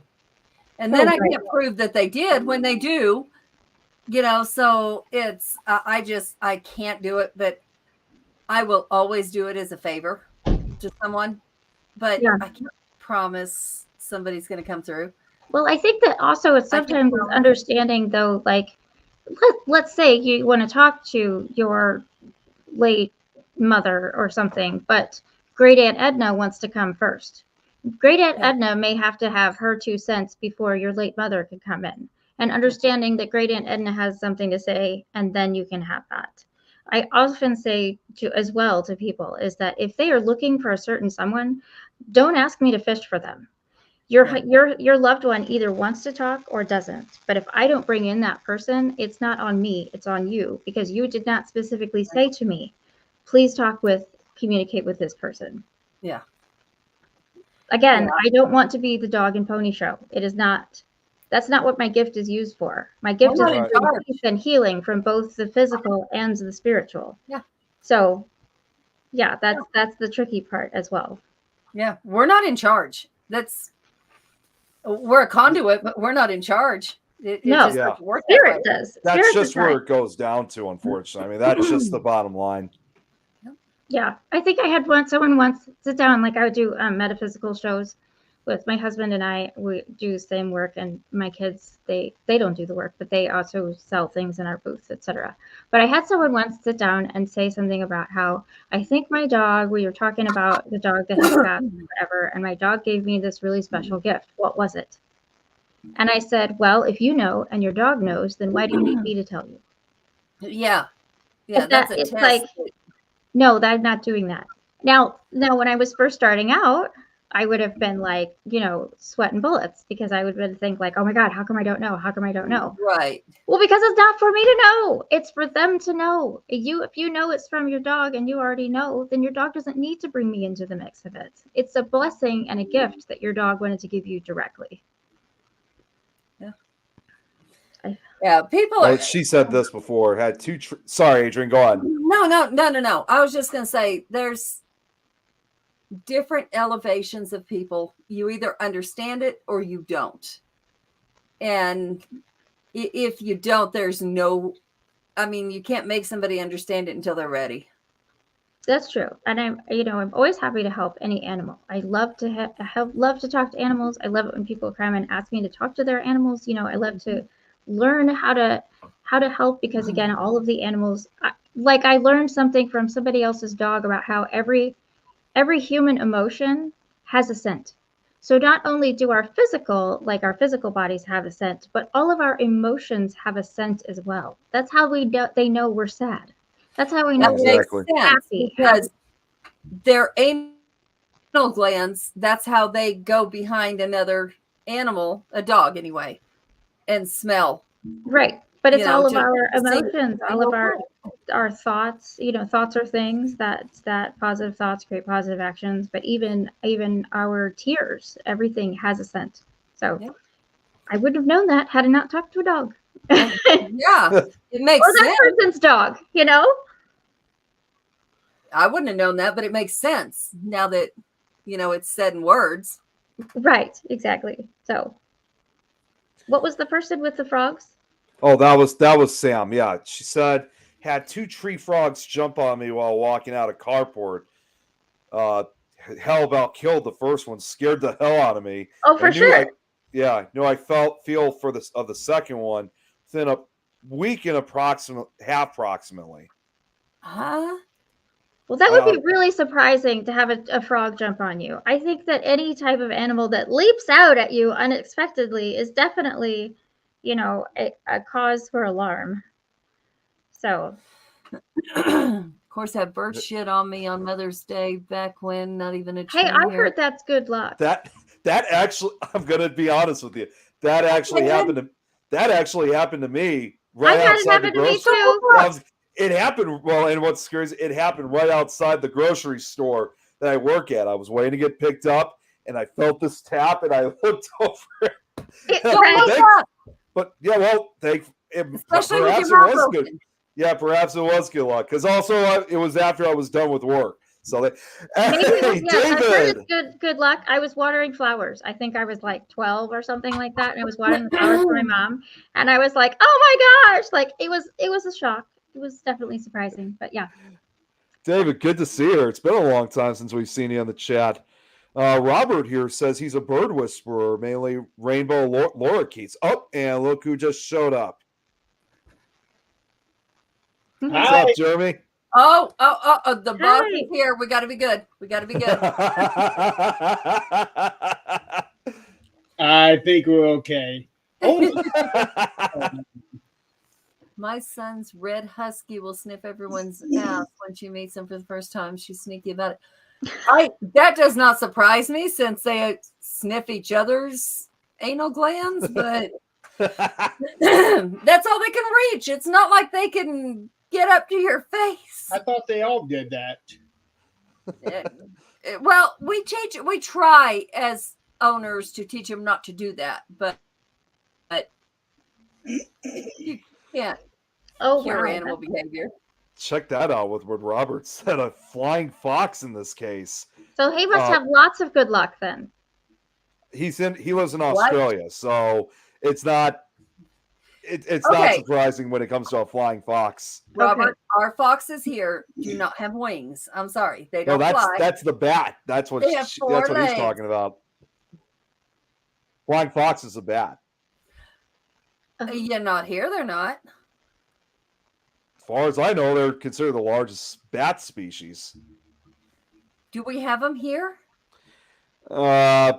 Everything in Australia is much bigger. Like that's what I was gonna say. Usually everything's bigger. They always say everything's big down in Australia. So, but I'm not sure if we have them here in the U.S. Texas.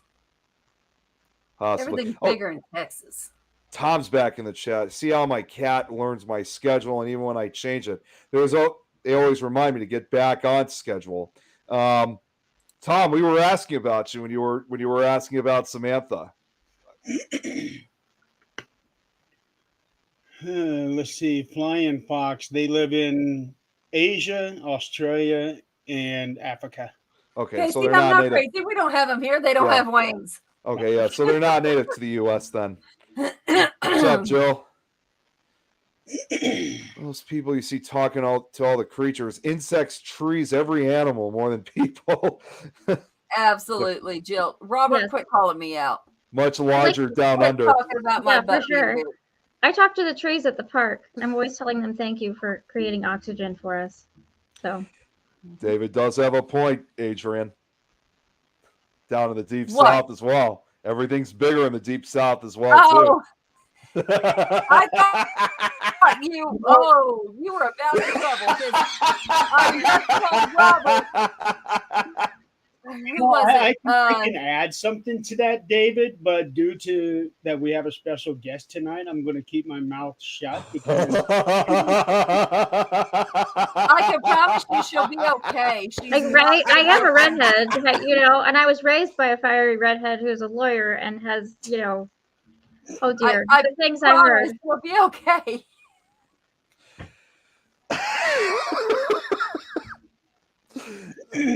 Yeah, so Tom said he still wanted to know about Samantha. Okay, I just need to know Samantha's color. Can we have Samantha's color and roughly how old she was when she passed? Jill, no comment.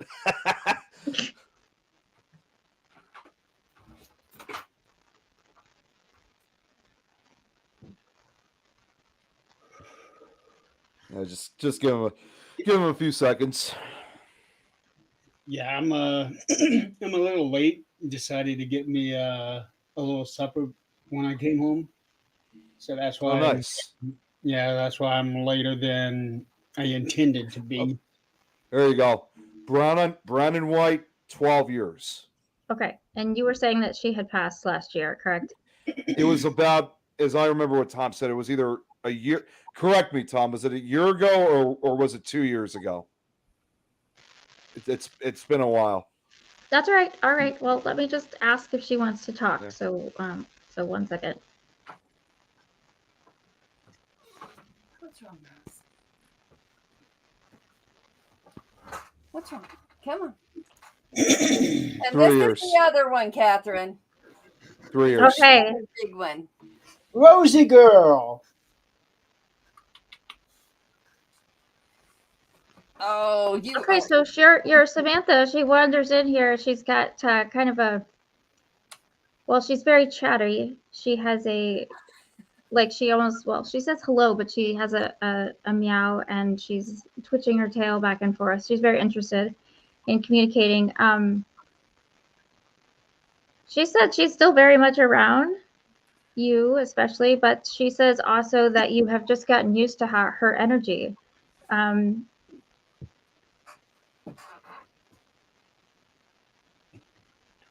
So it's sort of interesting as we are used to how our animals feel when they're in the body, and then of course when they pass, they are still around us, they're still near. It's learning to feel what that energy feels like. I'm asking her to show me, like, what is something that she does in the house to let you know that that she could let you know that she's nearby.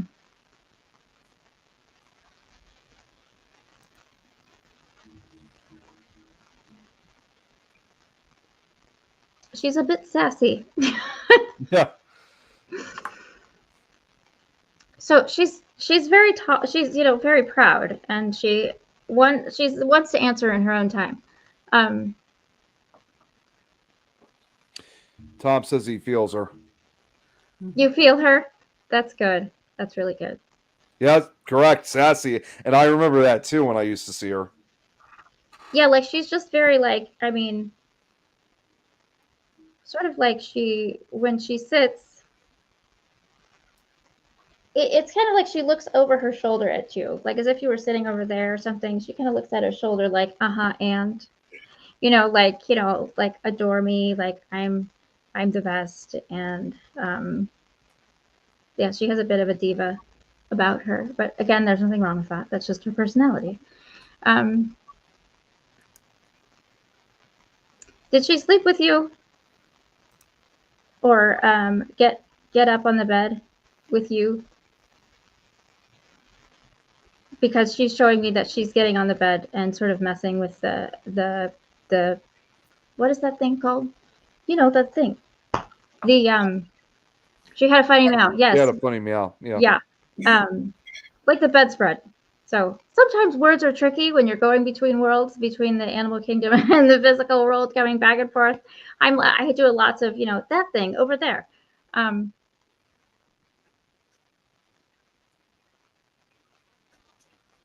She shows me getting up on your bed and getting messing with your feet at bedtime. Said she never slept with him, but always liking him. Okay. Huh? That's apparently what he said. Oh, maybe licking me?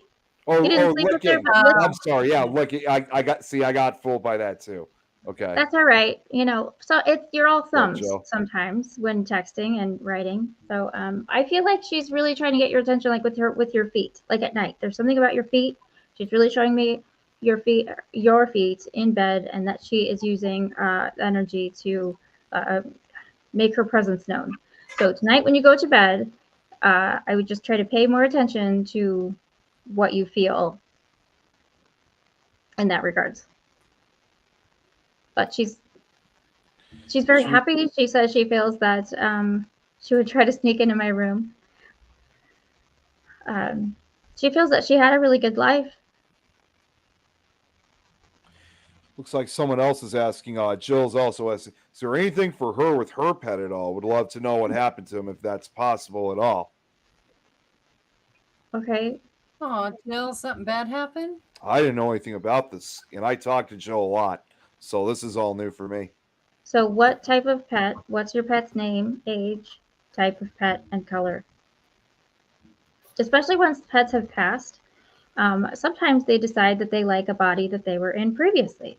And so if I ask them to tell me, describe their pet's name, their age, it sort of helps bring in that spirit so that they, so that I have the right energy and not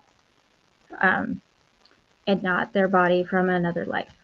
So I've had that happen before. I had someone who had a dog, and I kept saying, no, it's a cat. It's a cat. It's a cat. And no, it was that the dog really enjoyed being a cat in a previous life. And so they decided to make their presence known as a cat. And it was very tricky because I kept saying, this is a cat. And they're like, no, it's a dog. So I have since learned that when I do communicating, I need a picture, their name, their age, and then if they, in these types of situations where there's not a picture available, at least describe your pet to me so that I have the correct energy. Jill says lost him when he was like her baby, a black and white dog, short corgi mixed dolly, pronounced Dooley. Aww. Wow. She said more. He was about 12 by the time he got out of the yard. Never knew what happened. Okay. Oh, that's scary. Also, just going back to Tom quickly, he said she loved licking his head for hours. That's not hurting after a while. It does, because they got it's like a sandpaper tongue. It's like a sandpaper tongue for That's sure. what I always call it. Had a cow that, you know what? I'm just going to say this. Joe, I feel you for it, because we got a cow right now that acts like a dog, too. Yeah, I had a cat that used to play fetch as well. So that brings up another interesting question with animal spirits. Do they ever cross into human bodies? yes. So if we That's sometimes we think about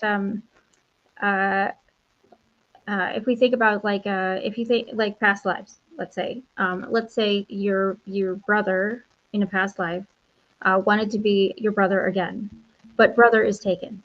So but hey, horse is available.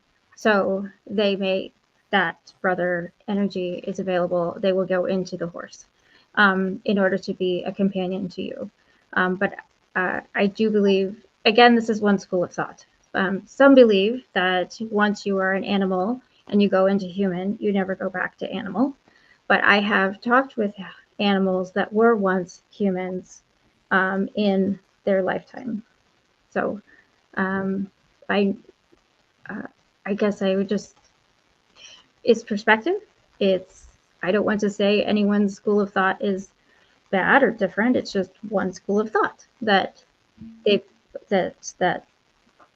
do we get what we're trying to say here? I'm going between worlds. The words they're falling out of my face. It's a little tricky right now. Oh no, you right. Got it. So, I just wonder why on earth would somebody that was once human, I guess they had to have been wonderful to animals, because so many people are not, and to come back that vulnerable and know that so many people are just not the people that would take care of them. I don't know if I could do that. Well,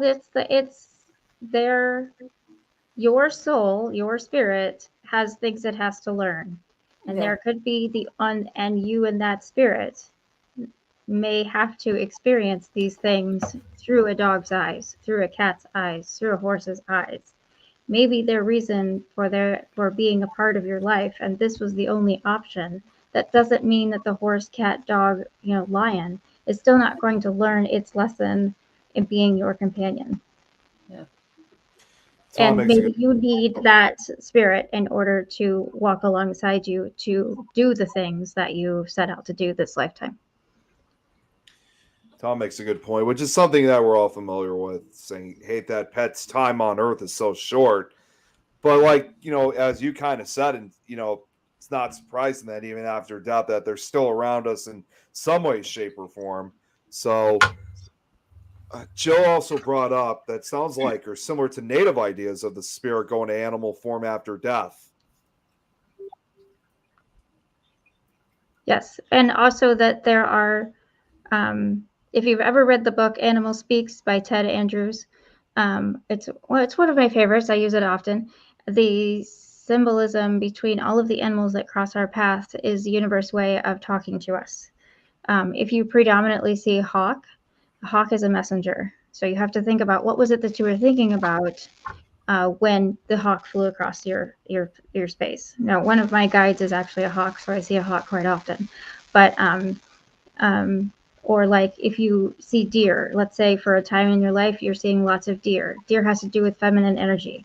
Are you in a space where you feel like you cannot be vulnerable? Do you feel like if you're a man, do you feel that you aren't embracing that side of you that is feminine? Since we have both male and female energies within us, the left side is more feminine, the right side of your body is masculine. Because it's like the yin and yang. You need both in order to make up the whole human. So a deer may show up into your life to show you what aspects of you are you not embracing? Are you not feeling like you're a nurturer? Are you squishing that down so that you're not being a nurturer to someone else? Or let's see, the coyote shows up into your life. Coyote's a trickster. What in your life are you taking too seriously? Is someone else being a trickster to you? Are you not seeing all of the things that are right in front of you? Raccoon has to do with a mask. In your own life, are you wearing the mask? Is someone else wearing the mask? There is different, and when you start predominantly seeing those, like your mind, your energy fixates on, oh my gosh, it's a raccoon. I saw that raccoon the other day. Or, hey, I've seen it. That's the third raccoon I've seen this week. Pay attention. That raccoon has things to teach you. Would the same principle apply to insects? Insects, I know, right? Exactly, right? Like when it's because it's spring and they're all infecting our house. Yeah, good times, right? Yeah. I mean, Especially I try cicadas not coming to up. kill them, but they are kind of creepy. So I do tell them that this is not their home and that they need to leave, take their young and go. But that if they do not take their young and go, that they will encounter, raid. But again, they are meant to be outside and not inside, and that is your boundary as a human, whether you can do that or not. So, and again, with animals, even we had a mouse infestation here when we moved into our new house. There were too many mice, and I have, PTSD, and I do not like being surprised.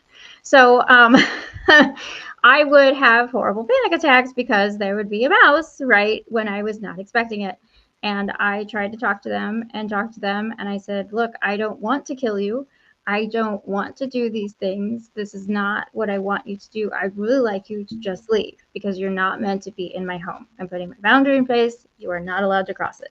They continued to cross it, and they met what is it? It's the Termex people. Sorry, this is not your space to live. You need to live out there. And again, there's nothing wrong with that because we look up what mouse energy is, and me taking a stand against that to be like, hey, I'm not going to allow you to be into my space. Then I learned that lesson with mouse, and mouse learned that lesson with me. A lot of them seem to stay in hiding until after it gets dark, and then they come out and play. Yeah. Yeah, they're gonna end up dead if they do that. I often wonder, of course, and again, I'm sure we've all heard this. I brought it up a couple of times, like not only just certain animals, but also the types of insects too, especially considering we got this big cicada event that's going to be going on. I mean, fact, they're going to be everywhere.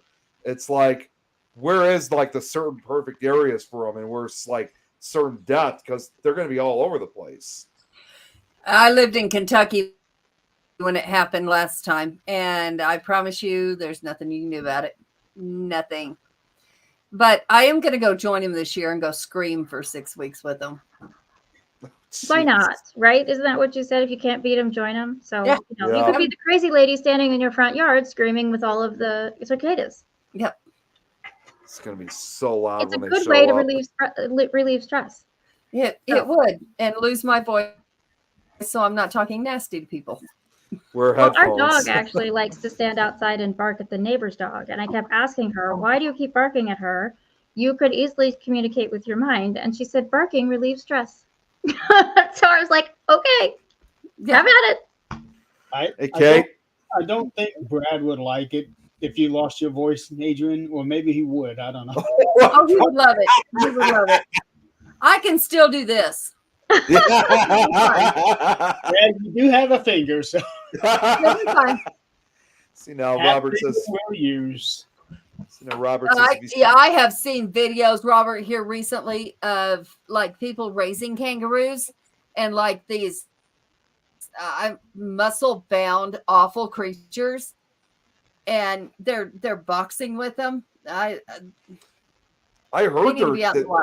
I was gonna say I heard they're not as like, you know, I mean they may look cute and whatnot, but I heard they're actually kind of mean. They're not as like harmless as everyone thinks they are, like especially when they're full grown. They're like they are mean. Well, yeah, they're kind of mean. I heard protect themselves, and people are trying to now domesticate them, and that's not a good idea. It's just not.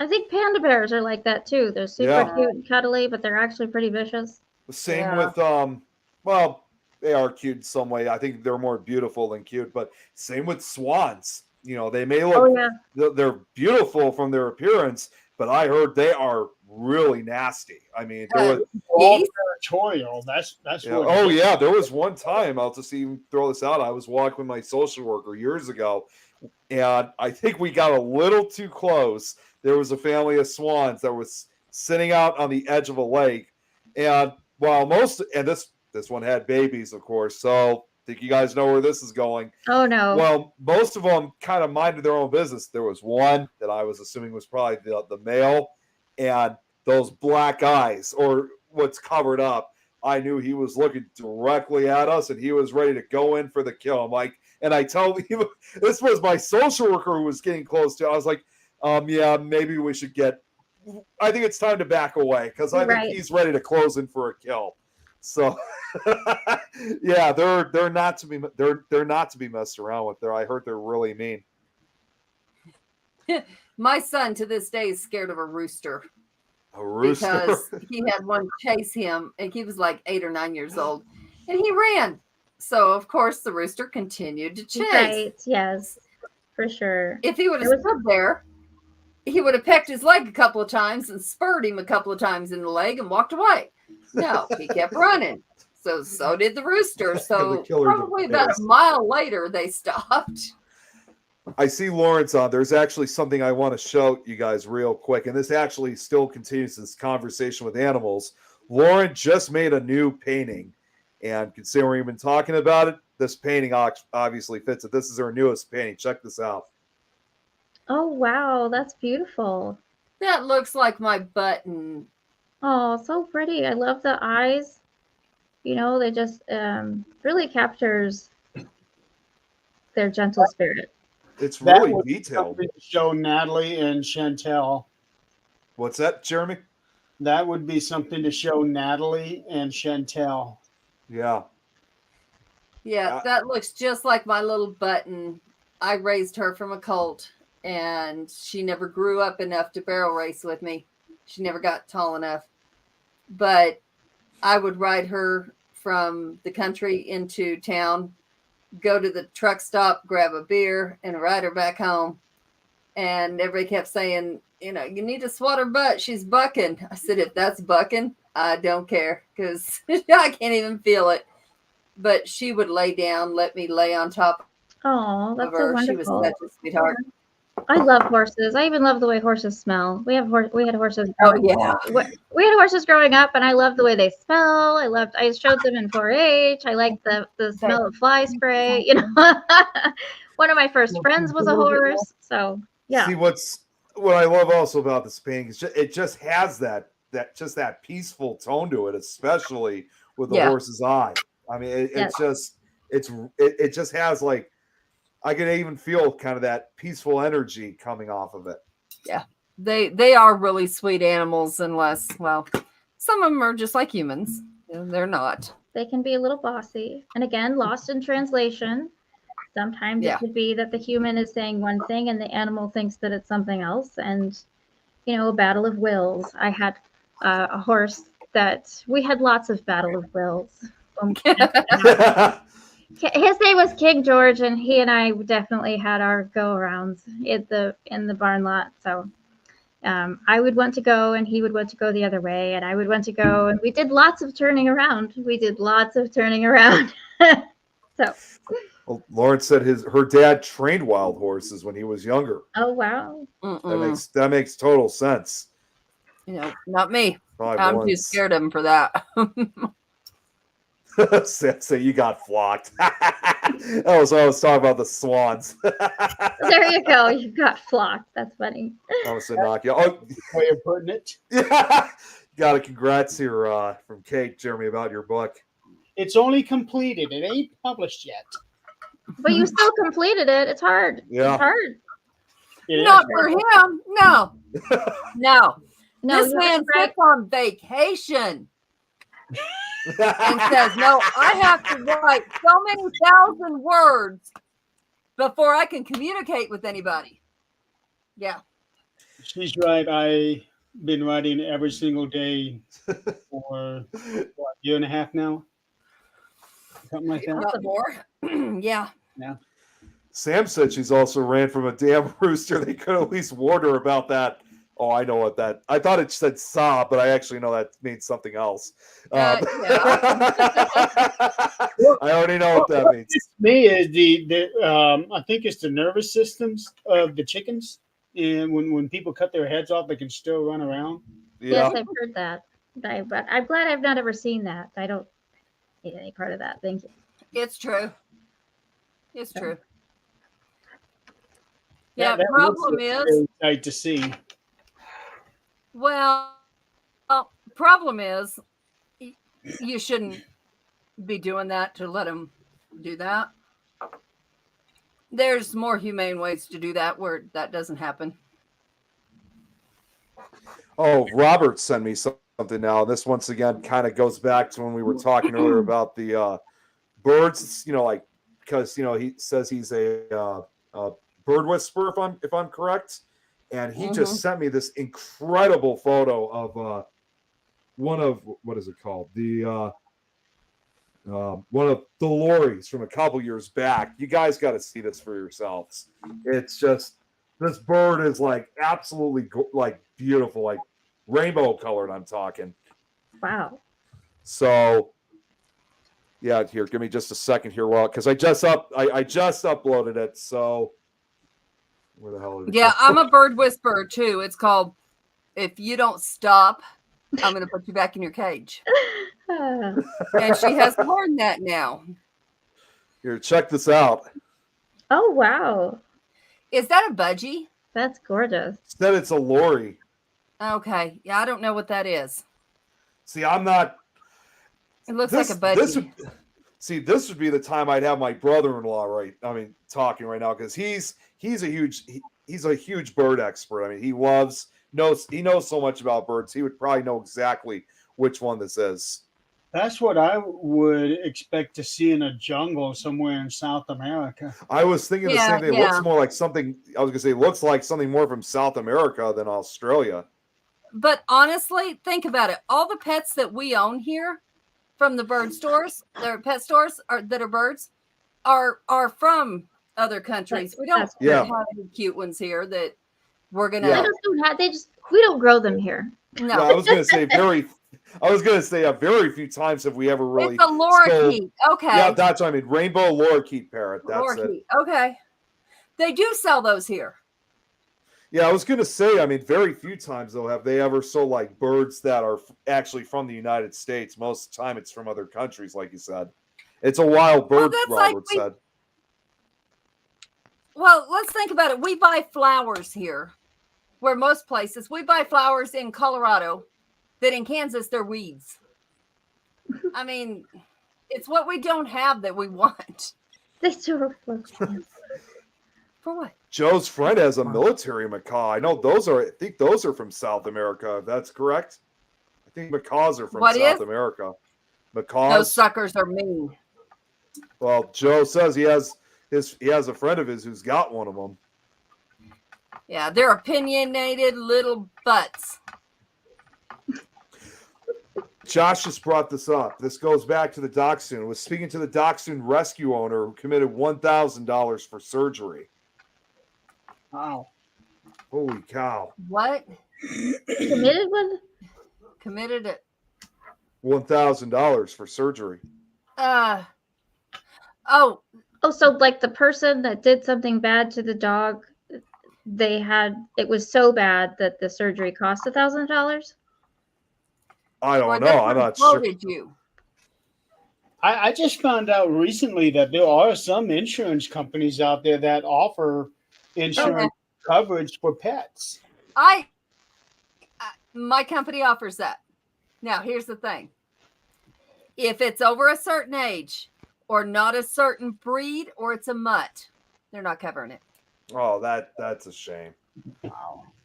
We had it. Luckily, we had it when my one dog Zoe was younger, because Zoe liked to eat things. Like she decided to eat the dress-up helmet of a fire engine hat.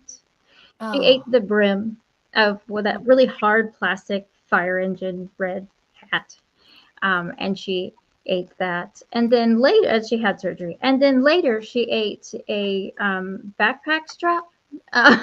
And had to have surgery again.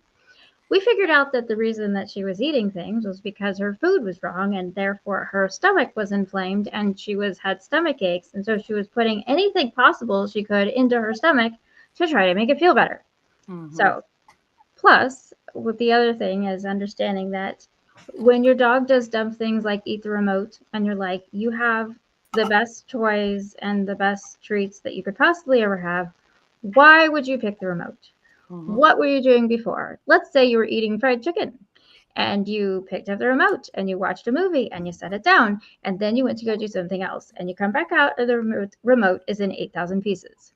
Dogs smell first. That remote smelled like fried chicken. It didn't taste like fried chicken, but it smelled like fried chicken. If you were to take one of those packets, like that you would put like in a water bottle, the Kool-Aid packets, and dump it into a swimming pool, your dog could pick out each granule, because not only do they have the smell in the front of their face, but they also have smell receptors on the roof of their mouth. So be careful what you eat and what you touch that is breakable in between. Well, I did recently find out about him, and this is a true story. I found out that there was actually a man out there that could eat metal. I've heard of these people. Yeah, he once ate an airplane. What? Are you serious? Something about his digestive system. I don't remember the guy's name, but I looked him up. If you put his name in the search engine, you'll find him. So he's not human. No, he's human. No, he ain't. No, I can't believe that there's actually somebody out there that could do that. Or what, what it does make you wonder things like, oh, this piece of metal looks interesting. I wonder what it tastes like. It does make you wonder, what were you thinking? His name is Michael Lotito. He's sure at, well, I guess, not trying to joke, but honestly, at the same time, it's kind of true that if he eats metal, he sure as hell got a strong stomach. There you go, right? The stomach of steel. When I was younger, there was a guy that ate light bulbs. He would chew them up to powder. I've seen those. Were there videos of it? I think I've seen that. Probably. Those are times when you just go, what is wrong with people? What is wrong with you? Yeah. It was I don't know if it was the same video, but it was a guy who ate a light bulb, calling it a light snack. Trying to come up with these that's jokes. Perfect. Well, they love a good pun, Well, actually, they even say it was. they showed it. I don't know if you guys remember that show called World's Dumbest. They showed one of those videos of him, and one of the guys makes a good point. The most disgusting part is the constant use of puns. Puns are great. Yeah. What Josh here said also in response, it was about her, his dog. She has a tumor. I don't know why I keep saying she. He needed the money, yes, so they won't cover her because she's a senior dog. Pet insurance won't cover it. Yep. Oh. Yeah. That's a bummer. Whoa, Tom, what? You ate 16 pennies when you were small? What? Who did not eat a penny when they were right? Well, yeah, I think we all did it, but I never heard of someone who ate 16 of them. That makes no sense. Why would you do that? Yeah, really. Is about that. The first one went down okay. It didn't kill you. Let's keep going and see how many will. When we're young, we're invincible. Well, maybe it was one of those things where you eat the coal and shit out a diamond. Yeah, perhaps. Maybe that's what he was looking for. Oh yeah, right. Maybe he was hoping that more money would come out, like something better. So like like an ATM or like a piggy bank or something. Adrian, Adrian, when you were thinking about the guy, at least the guy you knew, who ate light bulbs, was it Uncle Fester? He was known to eat light bulbs. I didn't know this person. I saw it on video and was like, okay, we're done.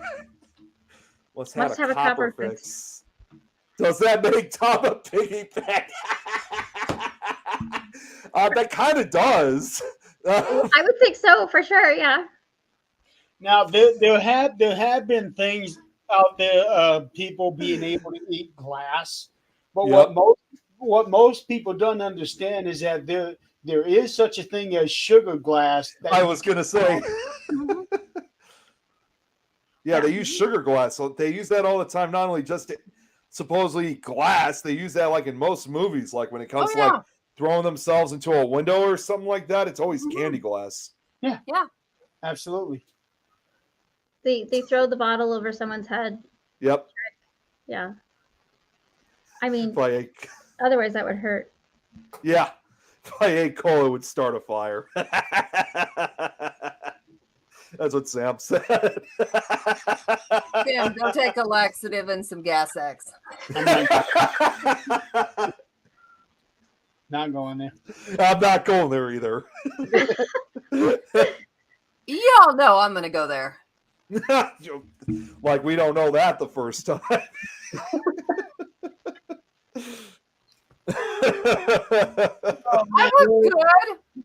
was good for the first part of the show.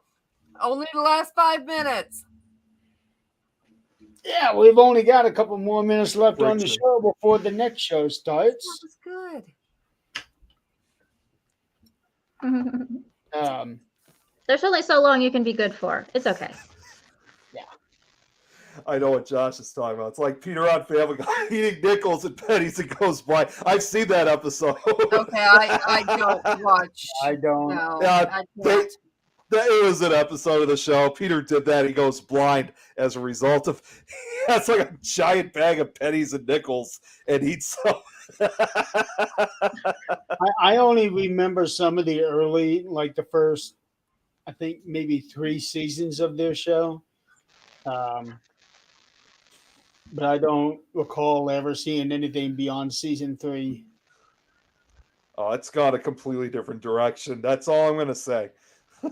It started out bad to begin with. Right. I totally agree. Yeah. It's supposed to be bad. Yeah, but not that bad. Even the Simpsons know better than to do so. Yeah. No, I think they predicted shit. Yeah. Well, and Homer has blown up Springfield how many times now? Probably about like 50 times. Yeah. Oh, we got a question here just before we end things. We'll make this the last one. Captain, you remember the reading you did on her dog that passed in 2008? I guess apparently you did a reading on that dog a year ago. Oh gosh, that was many animals. That was many, right? I was going to say that was many animals many moons ago. I don't. The information for your pet comes in at that time. I don't hold on to it's only for you in those moments. So I do, when I have clients, I do take notes and I have the pet's name and age and some of the things we discussed, but I don't usually have word for word because that's a lot of pets. That's a lot of animals. So I guess if you could remind me of your pet's name. Sure. I think Lawrence, she wants me to send. Lauren, can you send me that picture, the photo quickly if you can? Because I might. Is this something that you do on a full-time basis or a part-time? Well, yes, I try to do it full time. You know, it's like anything else. You have to build your clientele, build your business, and that kind of thing. So, I do the animal readings and then also Reiki and integrated energy therapy. So, Okay, I just realized Lauren just sent me. She just sent me a second one. Sorry about that, Lauren. I just noticed, but she just sent it to me. Let me get the pick up real quick. Give me 1 second here, because I just got it. And then we're going to have to wrap it up. And see, yeah, we're gonna have to wrap it up then. So bear with me. Okay, just downloaded it. Getting the overlay. Okay, all right, here it is. He's a cutie.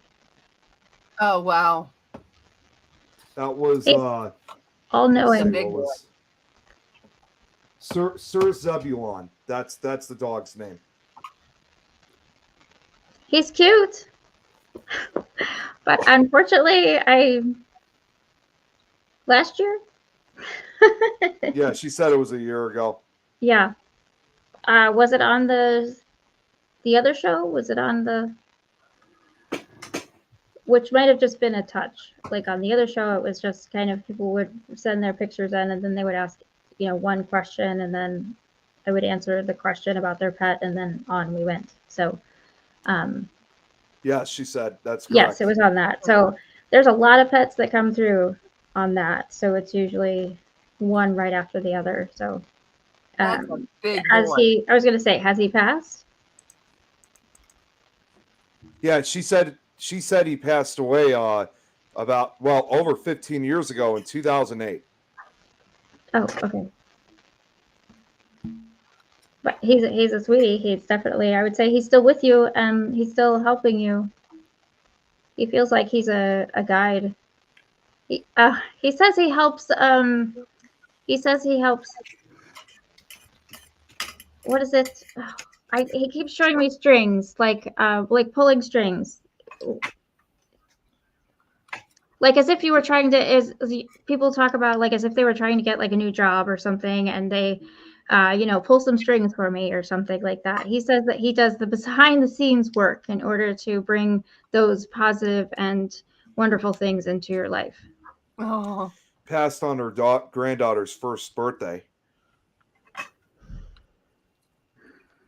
I'm sure that was very difficult.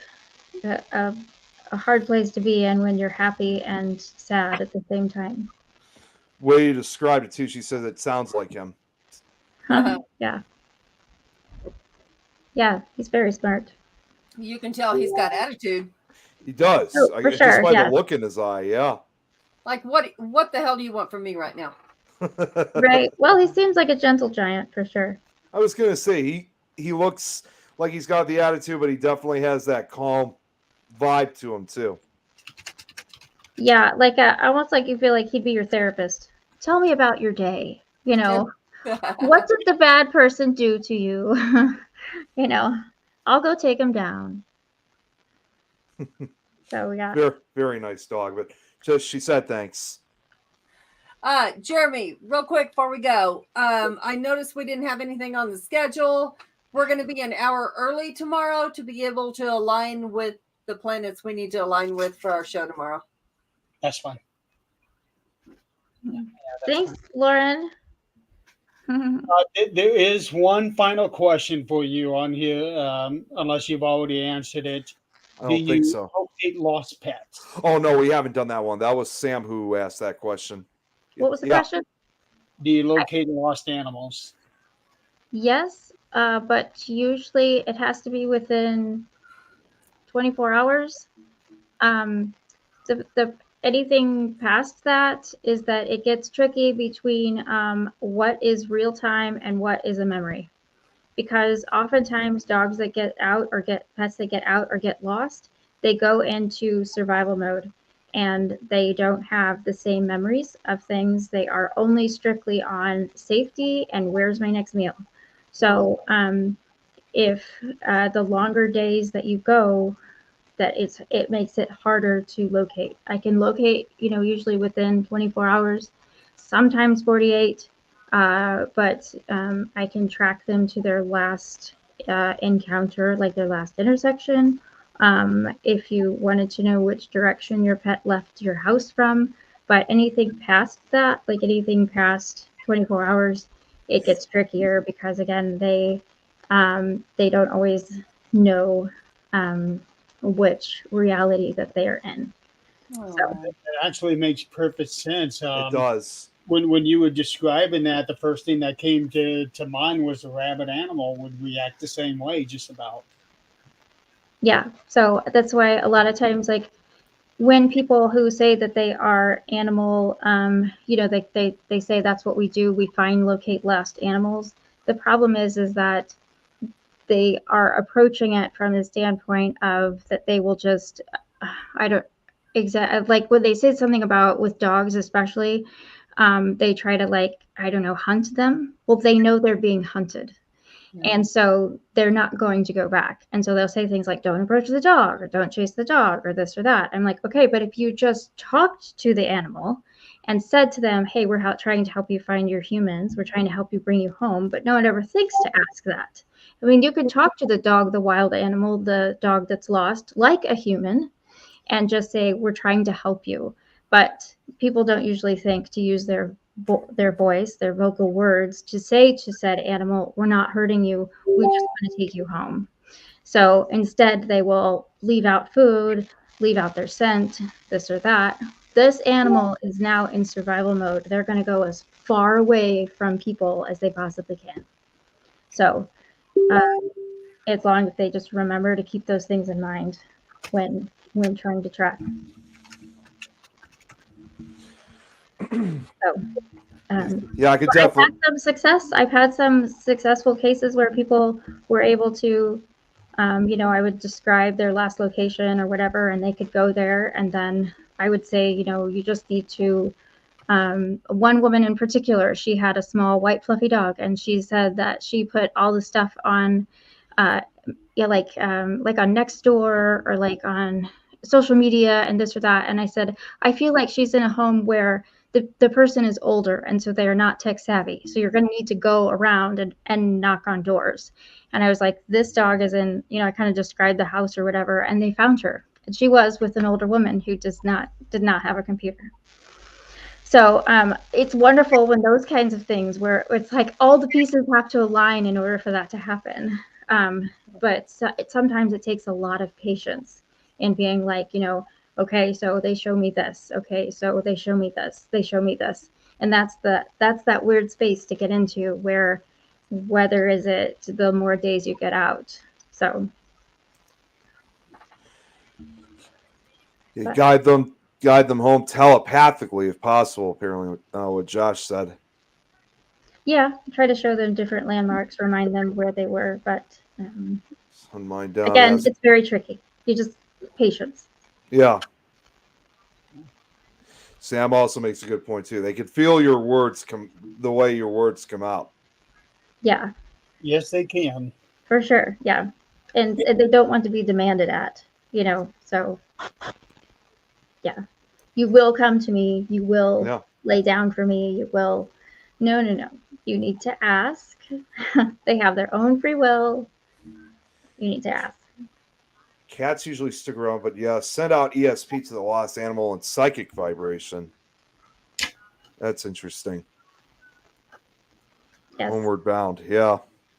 I mean, there's lots of different people who can track, and I think that's, wonderful. I think it's wonderful because they need people like that. It's just remembering that if you're going to approach said animal, make sure that you do it use your words and talk to them and try not to get frustrated, but also remember that there is that fight or flight response too, and then also that survival mode takes over. So it's trying to work with, now they're in wild animal mode. So that's the tricky part. Very hard to bring them back out of it once they do go in there. Yeah. Yeah. And usually once they're reunited with their loved one, their mom, their dad, that kind of like that, it's why sometimes you see those videos where they're like, mom been gone for a year and at first the dog doesn't recognize her. Great, because dog, think of all the things that dog has done since then. If dog has been living in a shelter, all the different smells, this or that, dog has to remember and has to, it takes time. It takes a few minutes for dog to get all of the senses and everything back. And it's not so much that they forget, because I've also had that too, where people will say, well, did my dog forget me? No, they didn't forget you. It's just they have here and now, so, but then always, if your pets pass away, your pet never forgets you then, because they can be with you all the time. That's one of the things that I hear a lot from pets that have passed. One I hear a lot is, we found out what work is, because humans will say, I'm going to work, I'll see you later. Well, your dog's always wondering, what the heck's work? Where are y'all going? Yeah, exactly. Right? Now they know, because they're in spirit form. So they can go with you to work. They can go with you to the grocery store. They can go with you to the places they didn't get to go before. That's actually really fun for them. Very true. Well, also, sorry, Jeremy. Well, I'm getting ready to wrap up the show because we got to. No, I that's why I want you to go, because I know we got to wrap things up. Yeah. Kathryn, definitely thank you so much for coming on to the show. It's been a pleasure, even though I only got to come on for like the last 45 minutes. That's all right. It's very nice to meet all of you. I appreciate you, asking me to come on and talk about animals. So. Yeah, I'm an animal lover myself, so I could talk about that stuff myself for hours on hand. I think people that are not good people. That's not. Yeah. So, well, if you wanted to talk to your animals more, you could always find me on thecrazyredhairedlady.com. So. And we'll definitely work on getting you back on the show again sometime in the future. Oh, that would be so fun. I've had such a great time tonight. So. Yeah, I was going to say, we definitely got to have you back. I got some great rabbit holes to fall down tonight. So. If Moon wasn't here, you would have met one of her cats that's always hanging around her when she does the shows with us. Yes, I had to put my cats in another room because they kept trying to knock my light over. And I was like, that was part of the reason my one light that I have wouldn't work. And I kept plugging it in and kept plugging it in, it wouldn't work. But then my other cat came over and knocked the other one over. And I was like, this isn't going to work. Okay, you need to go out there. Stop knocking my lights over. Okay, this is not going to work. So yeah, I know some people that have had to do that in the past. So next week is our 100th episode. We made it. 100 episodes. So little celebration. Yeah, y'all should have a big party. Oh, we're going to have a party, all right. We're going to. All right. We're going to have a party, all right. I just got to bring this up. And all rabbit holes eventually end up in Australia. Robert is absolutely right on that. I'm sure they do. I'm going down that rabbit hole. Only your rabbit hole. No. 100. That's right, Chris. Yeah. A century of shows. Yeah, we're not that old. Quit that. So until next week, again, Kathryn, thank you for being on the show. And stick around for Myth or Mystery, which is already on. Fun game show. And until next week, thank you guys for playing along, and we will see you next time. Have a good night, everybody. Good night, everyone. Good night, y'all.